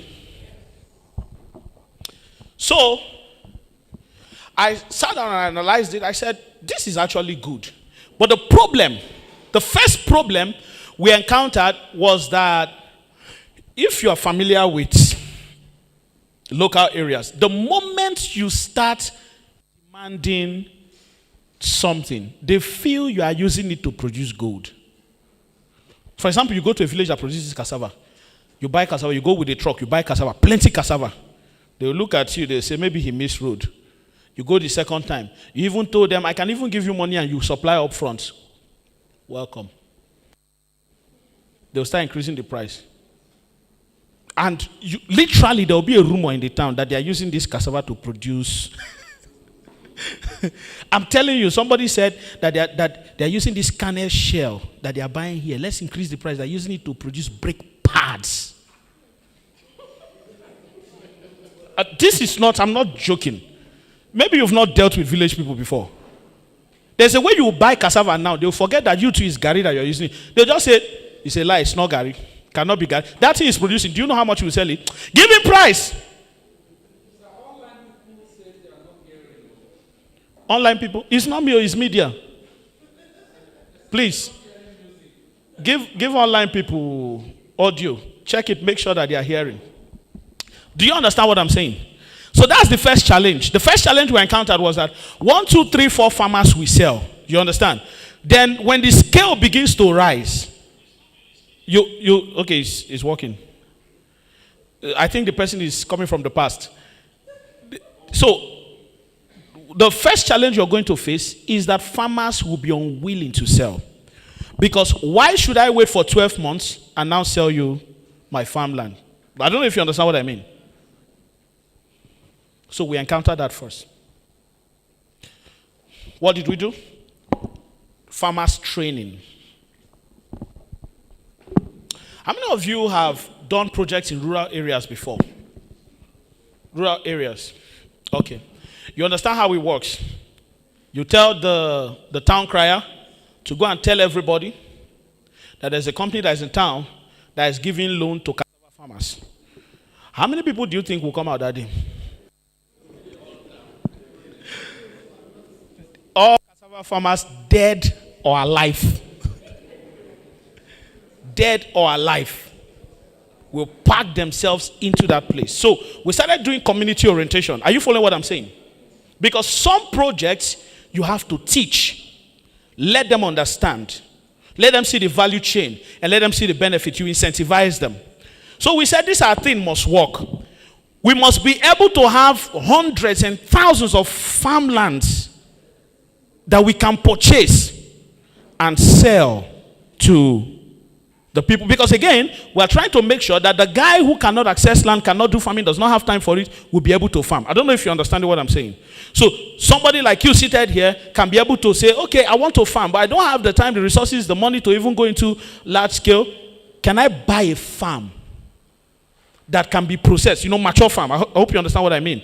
Emphasis now is mature farmland that is ready for harvesting. So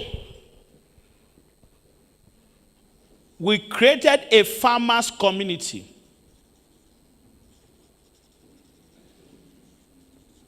You see that? We created a farmers community. And in this, that's actually why we have an office in Ecom. The office in Ecom was not created for our partners and lazy farmers. We call everybody seated here lazy farmers, including myself. It's not a bad name. It's just a way of saying he wants to make money from farming, but he does not have time to do the work of farming. I don't know if that makes sense. So we have this community of farmers. So you go to a community, you tell the town crier, tell them that we're doing this. And we actually do that. We support the farmers. That's one, incentivize them. And then you ask them to sell. Now, if you go individually house to house, you may not see. And that was our issue. That if you want to do this in the large scale, you will have a problem. If the farms stop coming, do you get what I mean? Because you're talking of something that is not widely practiced. People plant farms to harvest it, process it for themselves. I believe we all understand that. So how do we get these farmers to move away from that? Education. So we started doing those community outreaches. So one time you say, oh, farmers come out, and you have over 1,000 cassava farmers. When you have 1,000 cassava farmers, if only 10% sells to you, I don't know if you get the picture, you already have a large cassava farm to control. So you do that, and then the offers we make them two major two major offers. If you harvest your cassava farm yourself, you are going to do it over time. Are you following? Let's say you have 10 hectares. We have some videos we're going to share later. Let's say you have 10 hectares. Can you see this? If you harvest these 10 hectares yourself, you're going to do it for a period of time, right? It's not going to be immediate, which means you might do this 10 times and you make the money in bits. But if you sell to us, we pay you once. Is this something a farmer loves to hear? Is this something a farmer would love to hear? Secondly, whatever quantity of farmland you sell to us, if you sell us a farm worth 1 million naira, in your next planting season, we will support you with an interest-free loan of up to 50% of the amount of farmland you sold to us, of the cost of the farmland. I don't know if you understand what I mean. So if you sold us a farmland of 1 million naira, you have an interest-free loan from us of up to 500,000. But that interest-free loan comes with agreements and all that you will sell to us at the end of the year. We have strong policing around that because people are funny. I don't know if you get what I mean. So, meaning they can get up to 500,000 naira. This will involve anything. And if you give a farmer bulk money like this, that already has land, if he did 10 hectares last year, he will do way more. Are you following what I'm saying? Which guarantees that the next year we have more farms to buy. Does that make sense? And then we'll say, sell to us. This is what piques their interest. And again, we also show them that it's a value chain, that you don't necessarily have to, we have a way of convincing them. You don't necessarily have to. You go with support and all that. If you do this, they will sell. And this was how we started getting farms. Does it make sense to you? Yeah. This is how we started getting farms to buy. Then we have the third one, which is where I learned about the laborers issue. The third one is laborers. That when you buy farm, when you have such a large farm, one of the issues you have is laborers. You need a lot of laborers to harvest 10 hectares of farmland, 20 hectares, 100 hectares, 30 hectares. And if your capacity increases per month, you need more laborers. Laborers are not fair. All right? So, but again, they keep increasing prices once in a while. So we also created a system around this that allows us to... Sometimes people will prefer to be employed in the company. I don't know if you understand what I mean. They will just prefer to have a basic salary while they are still able to earn like that. So the strategy we use is, instead of just coming to work and go, we give you an appointment with the company. You become like a staff. You can earn from this, and then we incentivize them at the end of the month. And many of them work with this, but it's still not enough. Now, processing capacity was an issue, still an issue. Because when you have this kind of large farm, you need a lot of processing power. You need a lot of factory, you need a big factory, or at least a lot of factories. So what we do is, the localities where our farms are, we process there. But you are not the only person processing. It's not your factory, right? You will go there, someone else is processing before you. When they are done, you come in. I'm just telling you all the challenges. I hope you're understanding what I'm saying. All the challenges and how we overcame them, and how we started using this strategy to help people own farms. And that's why we are currently, it's almost done. You can visit it if you want. Please, can you share the factory video? We have a 5 tons per hour cassava factory in Ikom, Cross River State. So this is a very big one. And we also had the issue of sales, because you cannot sell certain quantity at open market. I don't know if everybody is following so far. Are you following so far? there's a quantity of produce you have, finished product you have, you cannot sell in open market. You cannot. You take it to open market, you'll be amazed. You might go there, okay, that day there's so much Gary in the market, or this and all of that. So, two things, partnerships. So we have large off-takers, people who just sell to retailers, to other wholesalers as well, who take the bulk of it. Okay? They take the bulk of it and they distribute it. Sometimes we work on the basis of, okay, they pay later, or they pay instantly, they pay ahead, whatever. But that's how we are able to send out that large quantity per time. I hope this makes a lot of sense. So a lot of partnerships. And lastly, in the challenges, or not the challenges anymore, but lastly, Gary and palm oil is the best. It's so unfortunate that we couldn't come with them because of, flights and the rest of them. But we promise you'll be able to get them in the Abuja office. I hope that's okay. It's the best. If you taste our palm oil or our Gary and you find anyone better than it, I will not speak again for the next 5 years. I'm not kidding. We have people who hid our Gary in their cupboard. We have a man who uses our palm oil to cook oli ogbono. No family member can touch it. This is not a joke. You will not understand what I'm saying. You say it's palm oil, not palm oil.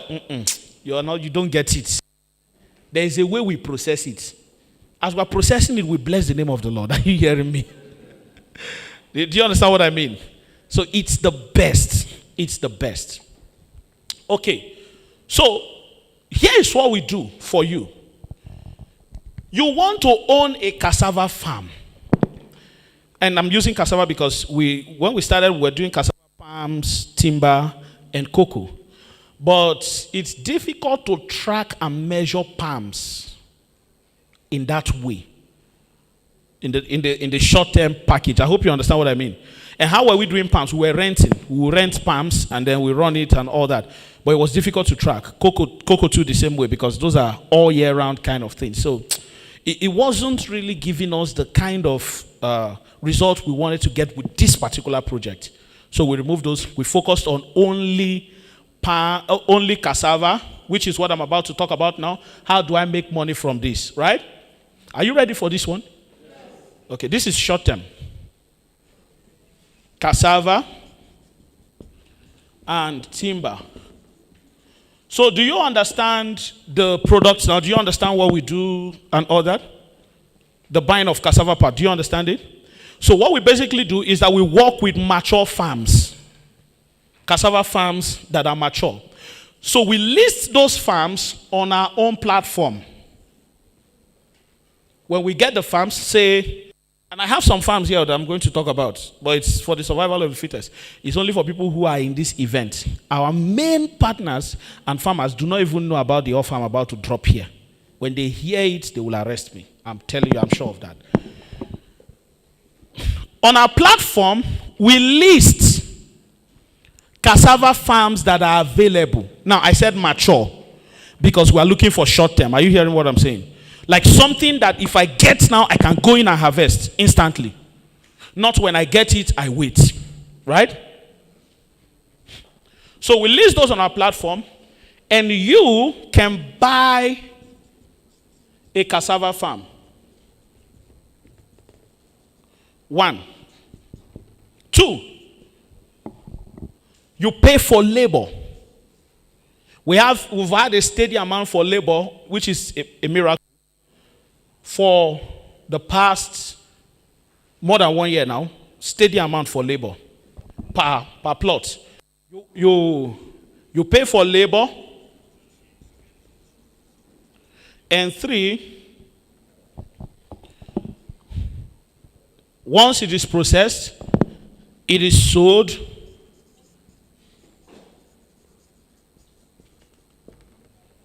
And you take your money and pay us our own.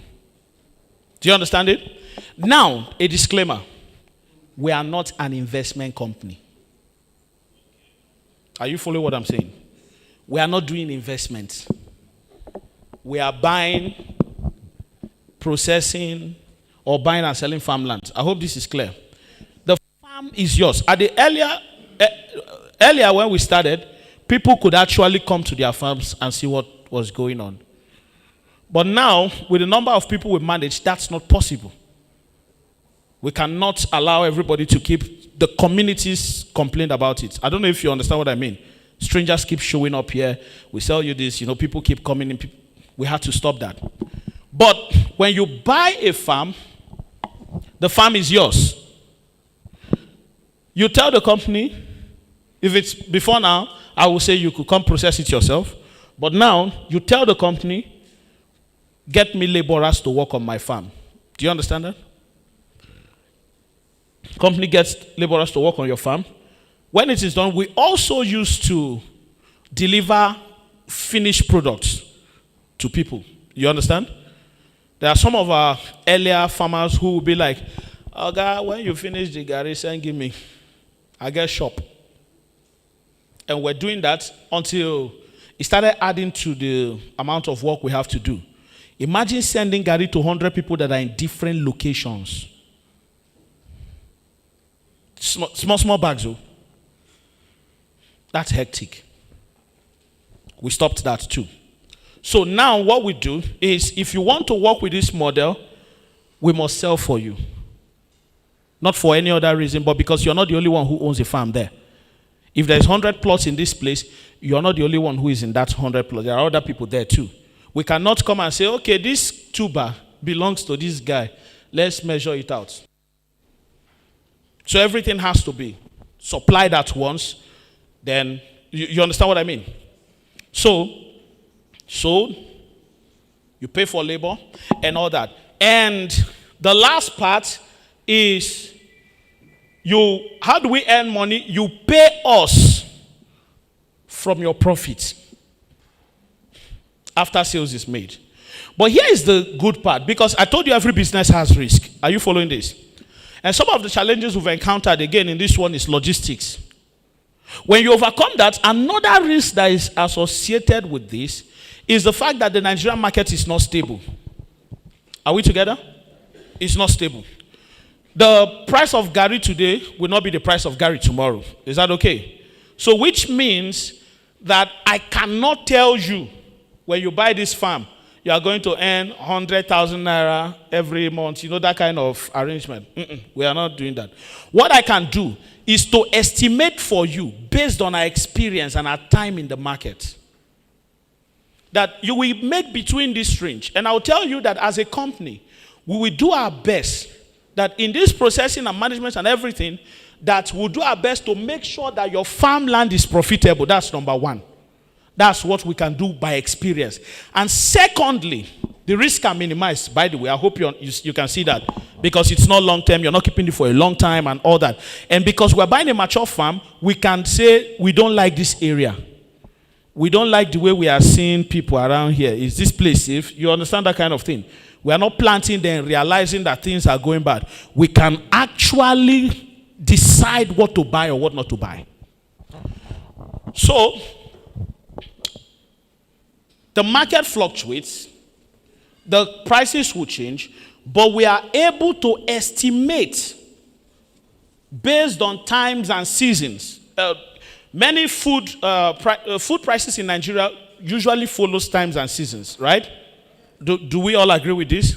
Yeah, there are times when palm oil is cheaper, there are times when it's more expensive.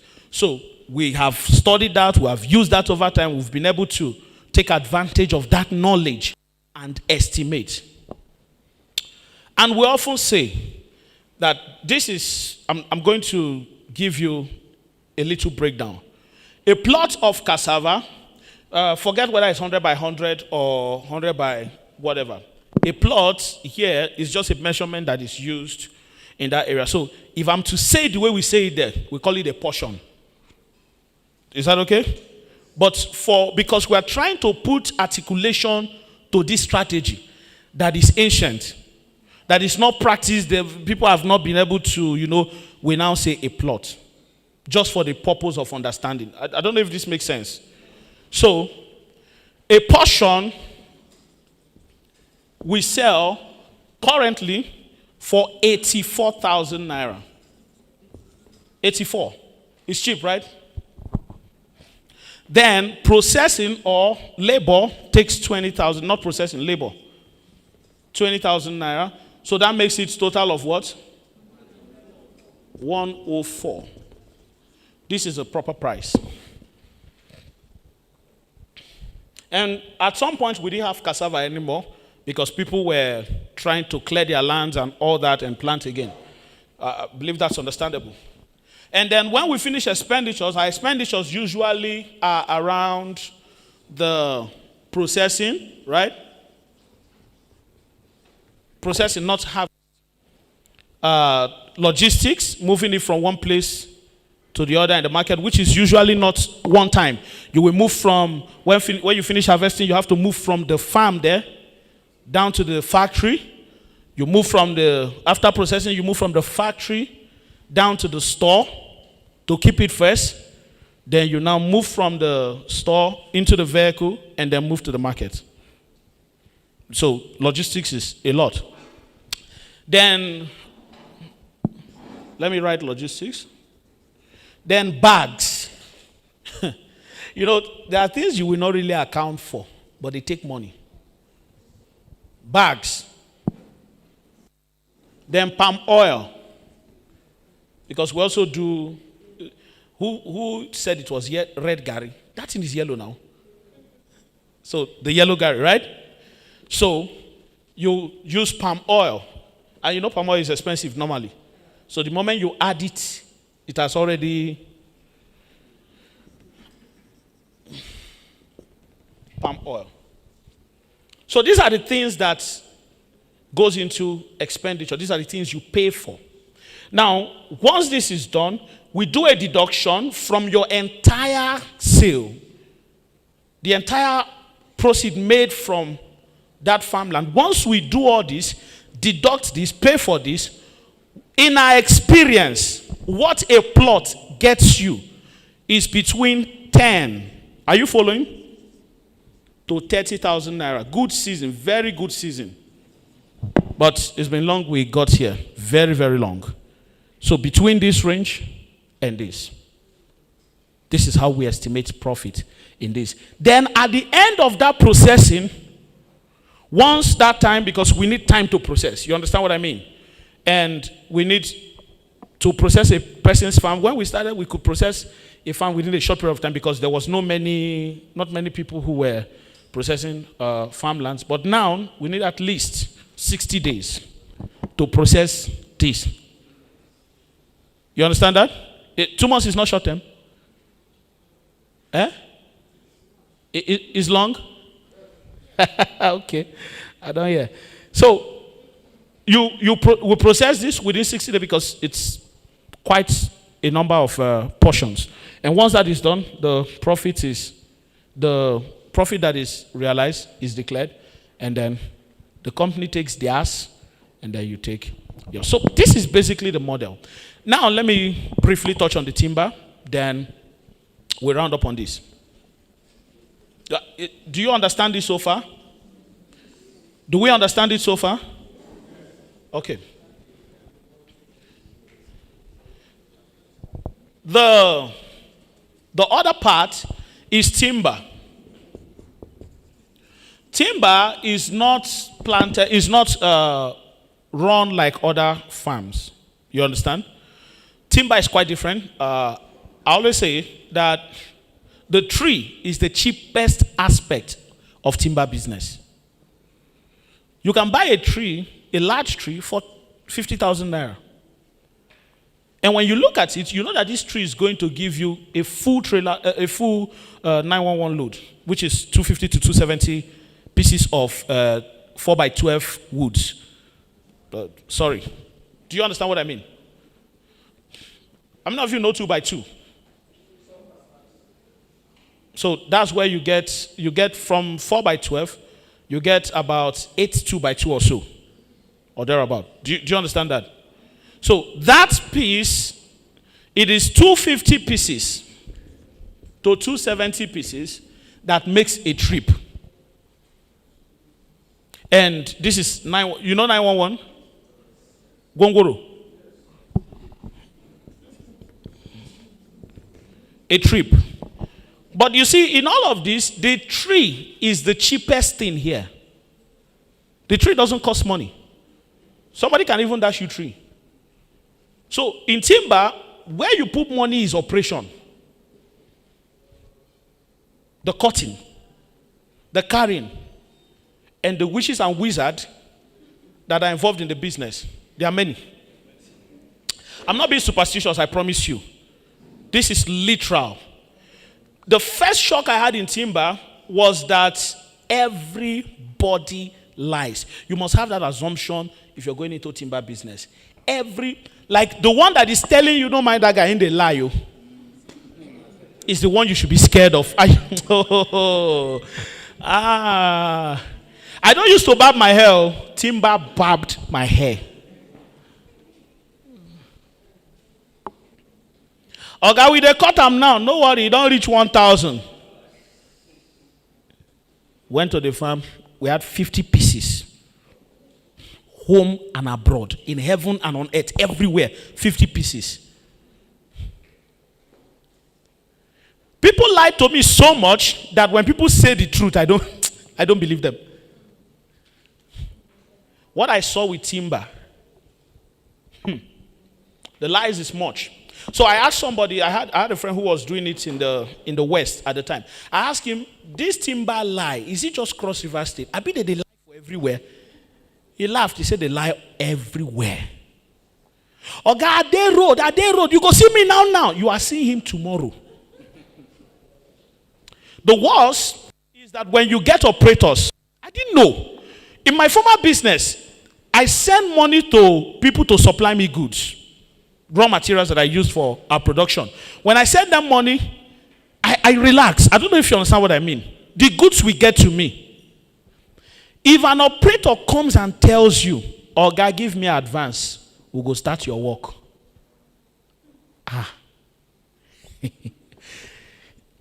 Even though he follows you to the bush, starts his engine, and start cutting, he will still deceive you.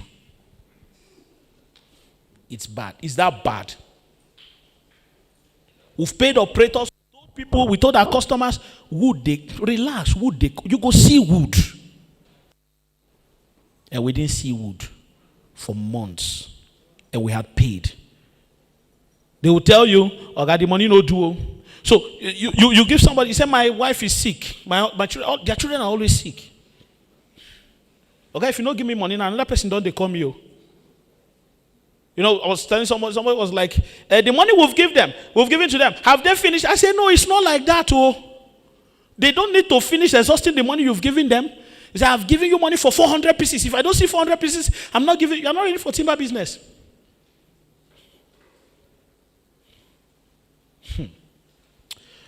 That was my first experience anyway. So operation is the thing in timber. You put money in, number one, the cutters. Number two, the carriers. Number three, the vehicles that move the wood. And in timber, because of the weight, and anywhere that people can cut wood, the road is usually bad. If the road is good, you will not see wood there. Because other people would have entered, right? So it will always be somewhere.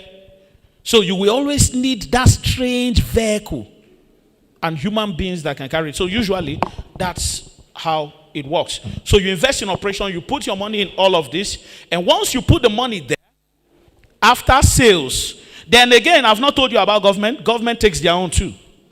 Government, you have it's awesome. You have forestry to deal with.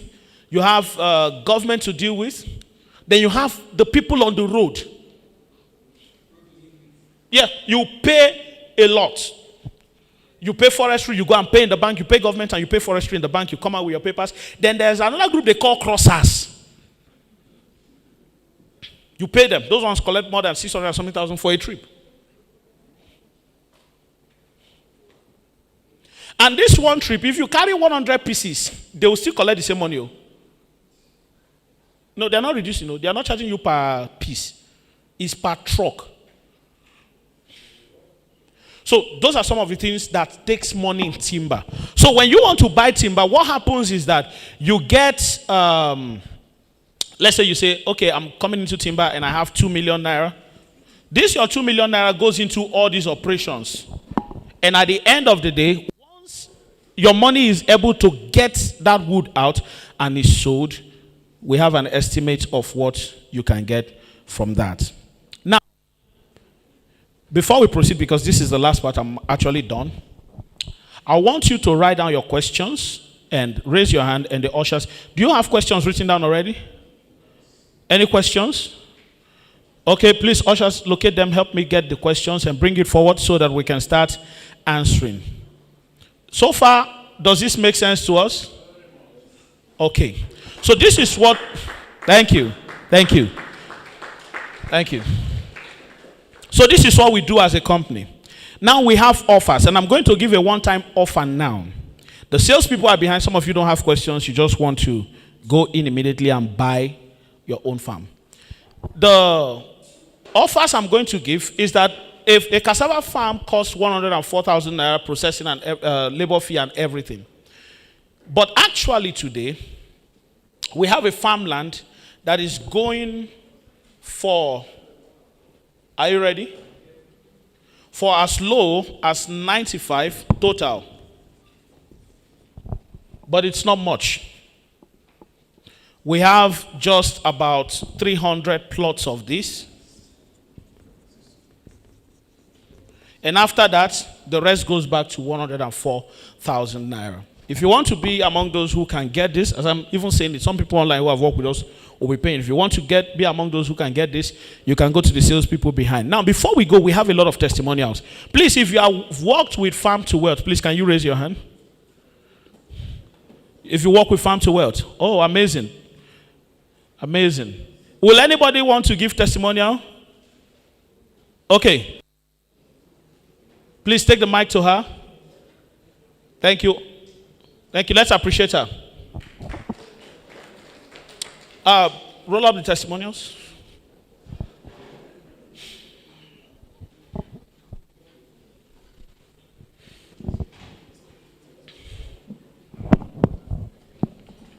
Is there a mic there?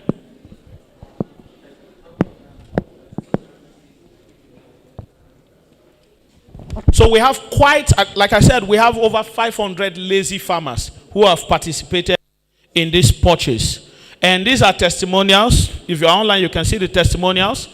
And, you know, there are quite a lot of them. You can even go on Google, you see some of our reviews. And we've been in operation for almost 5 years, more than 4 years. And we've not had one person complain. I think that's a good feat. So, thank you. Okay, good afternoon, everyone. I came in contact with Farm to Wealth or Sidon Farms via Facebook, and I listened to his webinar. He had a webinar. I listened to the webinar and then piqued interest. I am a very passionate person I'm passionate about agriculture, but I didn't know how to go about it. So when I saw he explained in details, like he just did right now, the processes for owning a plot of cassava farm. Coincidentally, I come from the place the farm is located, and I know the terrain very well. So I picked interest, I chatted him up on WhatsApp, and then I started with just 3 plots of land last year. And to my amazement, after the time frame with which you have to wait for the processing and everything to take place, I sent there were documents sent to me. First of all, you get your receipt after payment, and then there's an agreement as in, for you to know that, okay, you have a contract between the Sidon Farms and yourself. So I got the agreement sent to me. I called my lawyer, she went through it and she certified it. And then I waited, and then I just got an alert. I was so surprised. I had to call him. I said, I've seen a lot of things like that, and then at the end of the day, it didn't work out right. But from that last year till date, all my return on investment on my farms are coming as at when due. It has never missed, even with a day, and we have a very cordial relationship. I have introduced some other persons to it, even the exclusive that he spoke about earlier. My father is also interested and wants to buy in. I really appreciate it. I've never met him before. This is the first time I'm seeing him in person. And even my account officer, this is the first time I'm seeing them in person. But I trusted the company and they have never failed me. Thank you. Thank you. Okay, any other person who wants to give a testimony? Anyone? All right, someone is over there. Let's appreciate him. Good evening, everyone. My name is Colin Sosita. Actually, I came into contact with Sidon Farms. I think it was sometime in January. I can't really remember exactly what I was looking for, but then I stumbled into them. Then there was this advert for a webinar, which I watched, and he was talking about the timber farm at the time. So I took out time. I think I took like 2-3 days to go to their YouTube page, watched the video he did on timber, the one he did on cassava. Even there was an earlier video on cocoa. Saw all that. Then there was this contact on the video for you to contact if you were interested. So I reached out to Miss Edith here, and we spoke extensively. And I think it was on the 31st of January that I did my first subscription for both the Timber Pro and a couple of plots of cassava. I think it was about 20 plots, if I remember right now. Then by the time I got paid, at the expiration of the 60 days, which was in March, I had to also subscribe for my wife. So, and I've gotten the payment for April. I think it was 2 or 3 days ago. So over the last 3 or 4 months, or thereabouts, I've been with Sidon Farms, and they've actually delivered as promised. Thank you. Okay, anyone else? Okay, there's a hand over here. Thank you. Hi, good afternoon, everyone. I'm so excited. I heard about Sidon Farms sometime last year through my younger sister, Cleopatra Ijoma in Lagos. You know, she got involved with them and refused to tell any of us. Her fear was, maybe if she mentions it to me, I will say, these 419ers.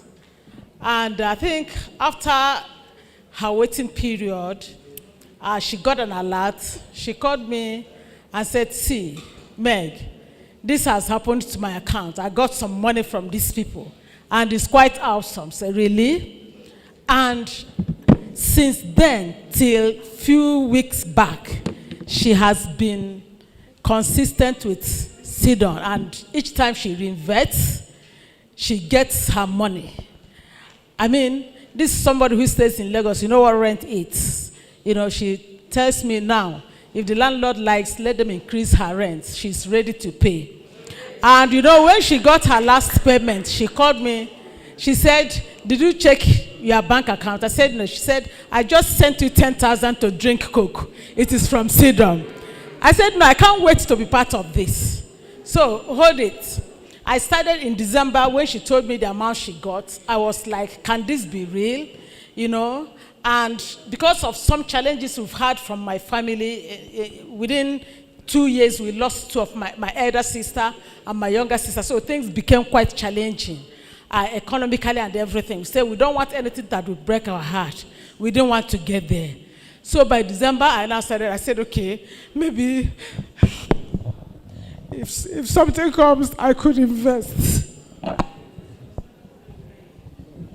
So I was expecting something this February. So I asked her, I said, I can believe in this. This is real. And I'm also a passionate farmer. I do farming, even here in Abuja, you know. So I said, give me the CEO's number. I need to call him. I called him, he picked. I said, I'm so person. And this is what I want to do. I want to start with 5 plots. But I'll do that once some money come my way by February. So my birthday was 24th of February this year. I invested for 5 plots. I'm expecting my cash any moment from now. I can tell you this is real. It's awesome. Thank you. Awesome. I can't believe that such innovative farming could be on ground and people are just own a farm without soiling your hands. And that is Farm to Wealth. Thank you very much. Thank you so much. And of course, I also have invited some other persons here with me, like my friend and sister. She actually works with the Nigerian Export Promotion Council, and she has to invest. And we are also here. I'm here with my husband. It is a family business. So I welcome all of you. Thank you so much. Thank you so much. Okay, there's a hand over here. Then after that, we'll take maybe one more testimony. Then I will start answering questions. Yeah, good afternoon, everybody. Good day, sir. Yes, we had a nice time today. I really want to appreciate Sidon Farm. But before I start appreciating Sidon Farm, I want you to appreciate Mrs. Edith. He's a very resourceful staff. I really stressed her. And in all my stressing, she was very, very calm in all her response. And I started early this year with our past experience in farming in Nigeria about some companies that have swindled people's money. We're very skeptical about the whole thing, but thank God I got to know through one of your agents, and since I started, I have never regretted it. And boastfully, I told my wife that by March, I will start giving her special allowance, which I introduced to her, and I've started giving her from the proceeds from Sidon. And today I came with my family. This is just the way we are. And 2 of them are in the higher institution, and I want to introduce them to it. I want to buy cassava for 2 of them. Then this one is still in secondary school. So before his own cassava will come, it will take like in the next 1 year or so. So I'm buying cassava for them today, the 2 of them, so that they will be able to use it, maybe for their pocket money every month. They will not be stressing me. I'm a civil servant, and in the next 7 years, I should be retiring. So it's also good for me. I sent some questions to you, and I believe that by the time you answer the question, to be able to answer some of my questions. Thank you very much. Thank you so much. I also introduced your company to some of my friends in UK, and they are also doing it. Awesome. Then some now said that with trusts, the ones in US and Canada are going to follow suit. Okay. Because they are looking for a way to invest in Nigeria, but they've not seen trusted company. And they said, any company you join, we believe you. So please, we want to appeal to you that keep on doing the good work. Let's sustain this company in whichever way we can help. Some of us work where we can also assist the company as well. Yeah. So by the time we know ourselves, we should be able to move the company forward for the benefit of everybody. Thank you very much. Thank you so much. Okay, any other testimonial? Okay, give to that woman over there. Here.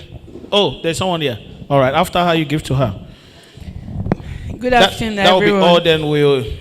I can't even make the calls anymore because there are so many testimonials all over. So we, like I said, we are not new to it. We've been at it.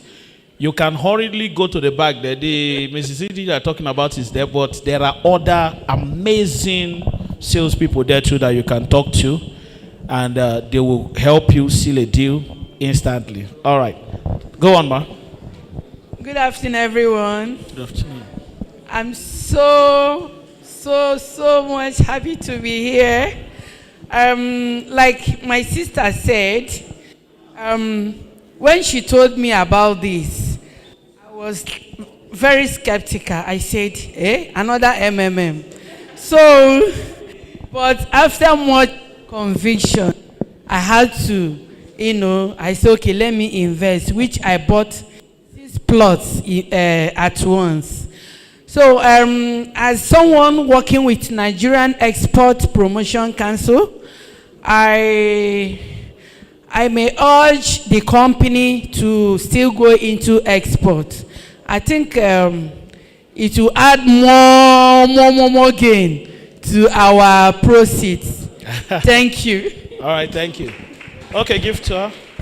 And that will be all. Over here.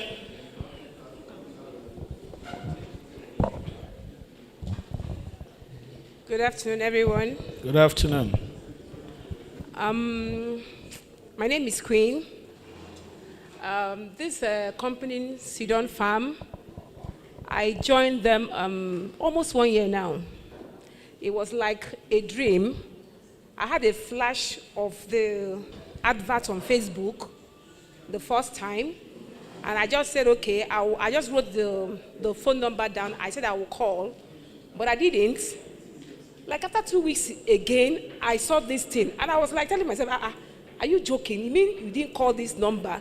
So when I did, I just told myself, let me just start with something. I actually started with 3 plots, just 3 plots. And today, like, I have like 250 plots of cassava. Amazing. Clap for her. And at that time, when I introduced it to my husband is this kind of person. He's a doubter. Anything you tell him about this thing, he will always doubt you.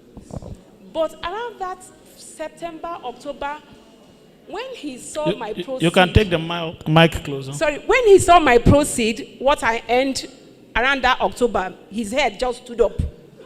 He now said, no, I'm going to join this thing. And he joined.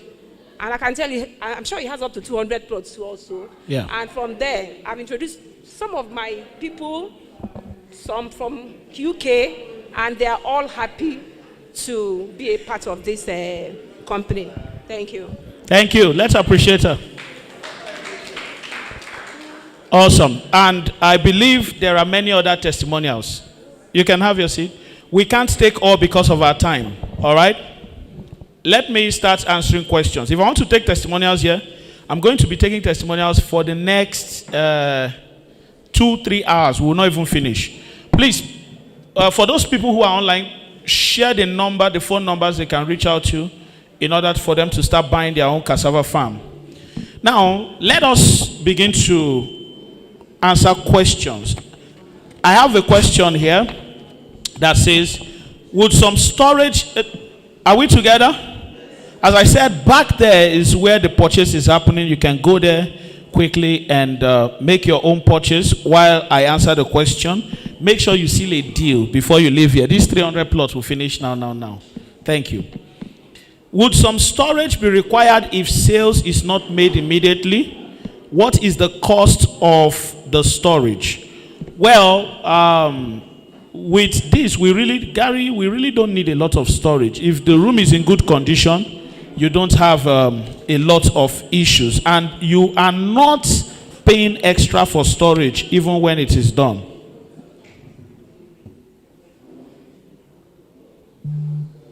Okay, somebody is asking a question here. This is from the first session. The 30 million naira for the hectare of palm trees, how long does that money last in the management of the farm? Or is it for as long as the farm lasts? It's as long as the farm lasts. That money, you use it to buy up your farm. It's not, you're not giving it to us to manage. You buy and you get a document that certifies that you now own something in exchange for your money while we manage it. So you pay for management once inside that money, and the rest is history. As I said, we make money from the processing. It is in the processing that we charge fresh, not you. Your farm is already yielding money. The money for the processing is taken out of your farm proceed. Aside fire, what other parts does the insurance cover? And I'm also getting a copy of the insurance policy.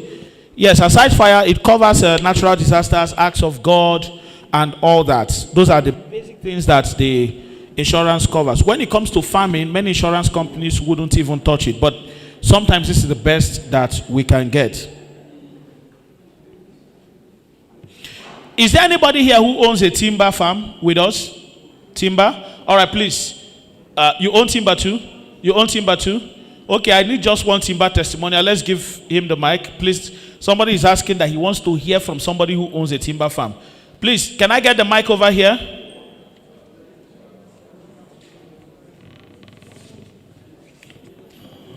Okay, the mic is here.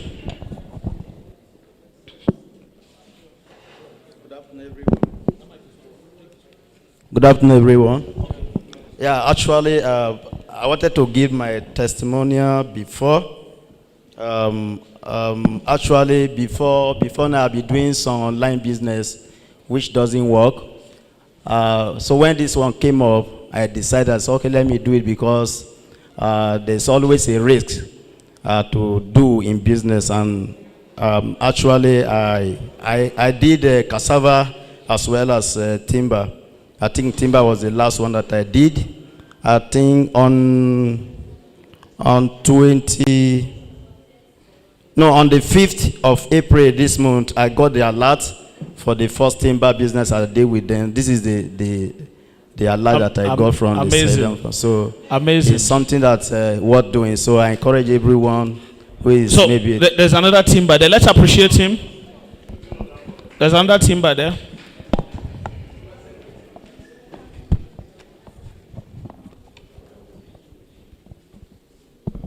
Well done, everyone.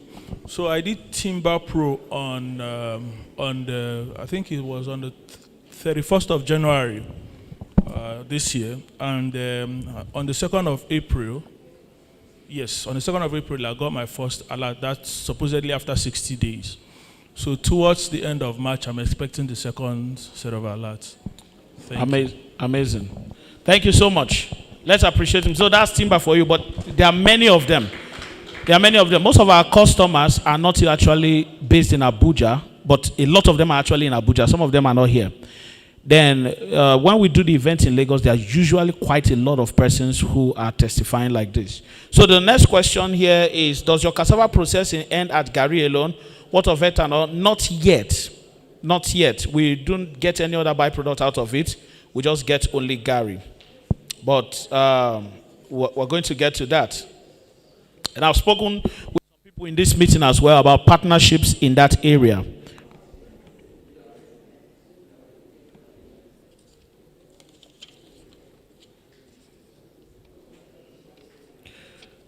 Okay, somebody says, issue of nest of king. It is not expressed in the MOU.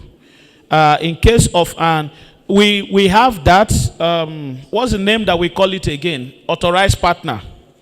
But I think we can make it more understandable for people for next of kin. I think that question is answered.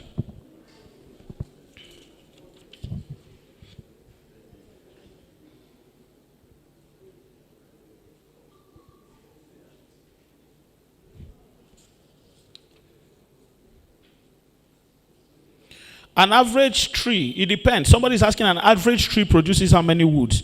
It depends very much, because the size of tree matters a lot. You understand? So really, you cannot count woods per tree. Sometimes you need to cut down 3 trees to get a trip. Sometimes 4, sometimes 2. It just depends on the size. Sometimes even more. But what we do is that we know that we are going for a trip. When we get a trip, and there are actually types of wood. All woods are not the same. We categorize them into 2, soft and hard wood. Soft wood is easily floated in water, because water is also a means of transportation for wood. Actually, we use water a lot. And then there's the hardwood. The hardwood hardly floats unless you have the soft one under it. So basically, that's it about tree. It depends on the size of the tree itself. To what extent does GMOs affect agri-produce in Nigeria? Advantages? Okay, GMOs really, so there are some good ones. I mean, many of the palm produces, many of the palm trees we're planting today are all GMOs. I mean, some of them. But some are not fully GMOs, some are just, touched in a way that they are enhanced. Some seeds are GMOs, corn, and the rest of them. Generally, it produces more. I have not really cared so much about GMOs because some of the crops I deal with do not necessarily come under this. But it produces more. The disadvantages will be, health-wise. What are you putting in your system and all that. But if there is a way the government can come up with measures to just check that everything that is being planted is healthy, I think that solves the problem. But GMOs are here to stay. They will keep coming. There's nothing you can do about it. Many farmers will prefer it because they want profit as well for planting. Somebody is asking, how long does cassava farm last? Because you keep saying it's short term. 45 to 60 days max. Thank you so much. This will be the end of it. I believe I've answered all questions here. And for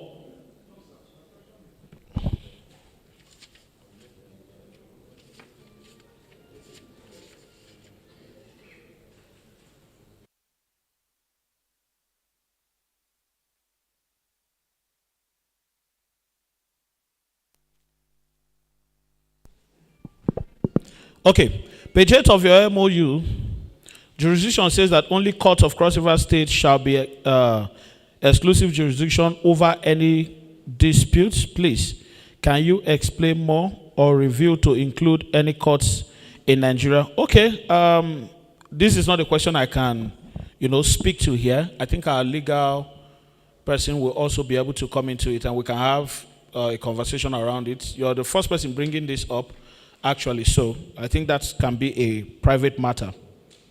How can we be a part? Yeah, you can actually be a part of it. I think from early next month, we'll have a space where you can start distributing our products in case you want to, palm oil and Gary, and you can make money from that. I believe that's something that some people here would like. Is that true? Okay, that will be made available as well. Thank you so much for coming. It's been a great time. You can still go behind there, seal a spot, buy a farm, get a farmland for the long term, get for the short term, and start making money. And this is our office address. I've put it here already. This is our office address. 4th floor towards C, Church Gates Plaza, Central Business District, Abuja. God bless you all for coming and do have a wonderful day.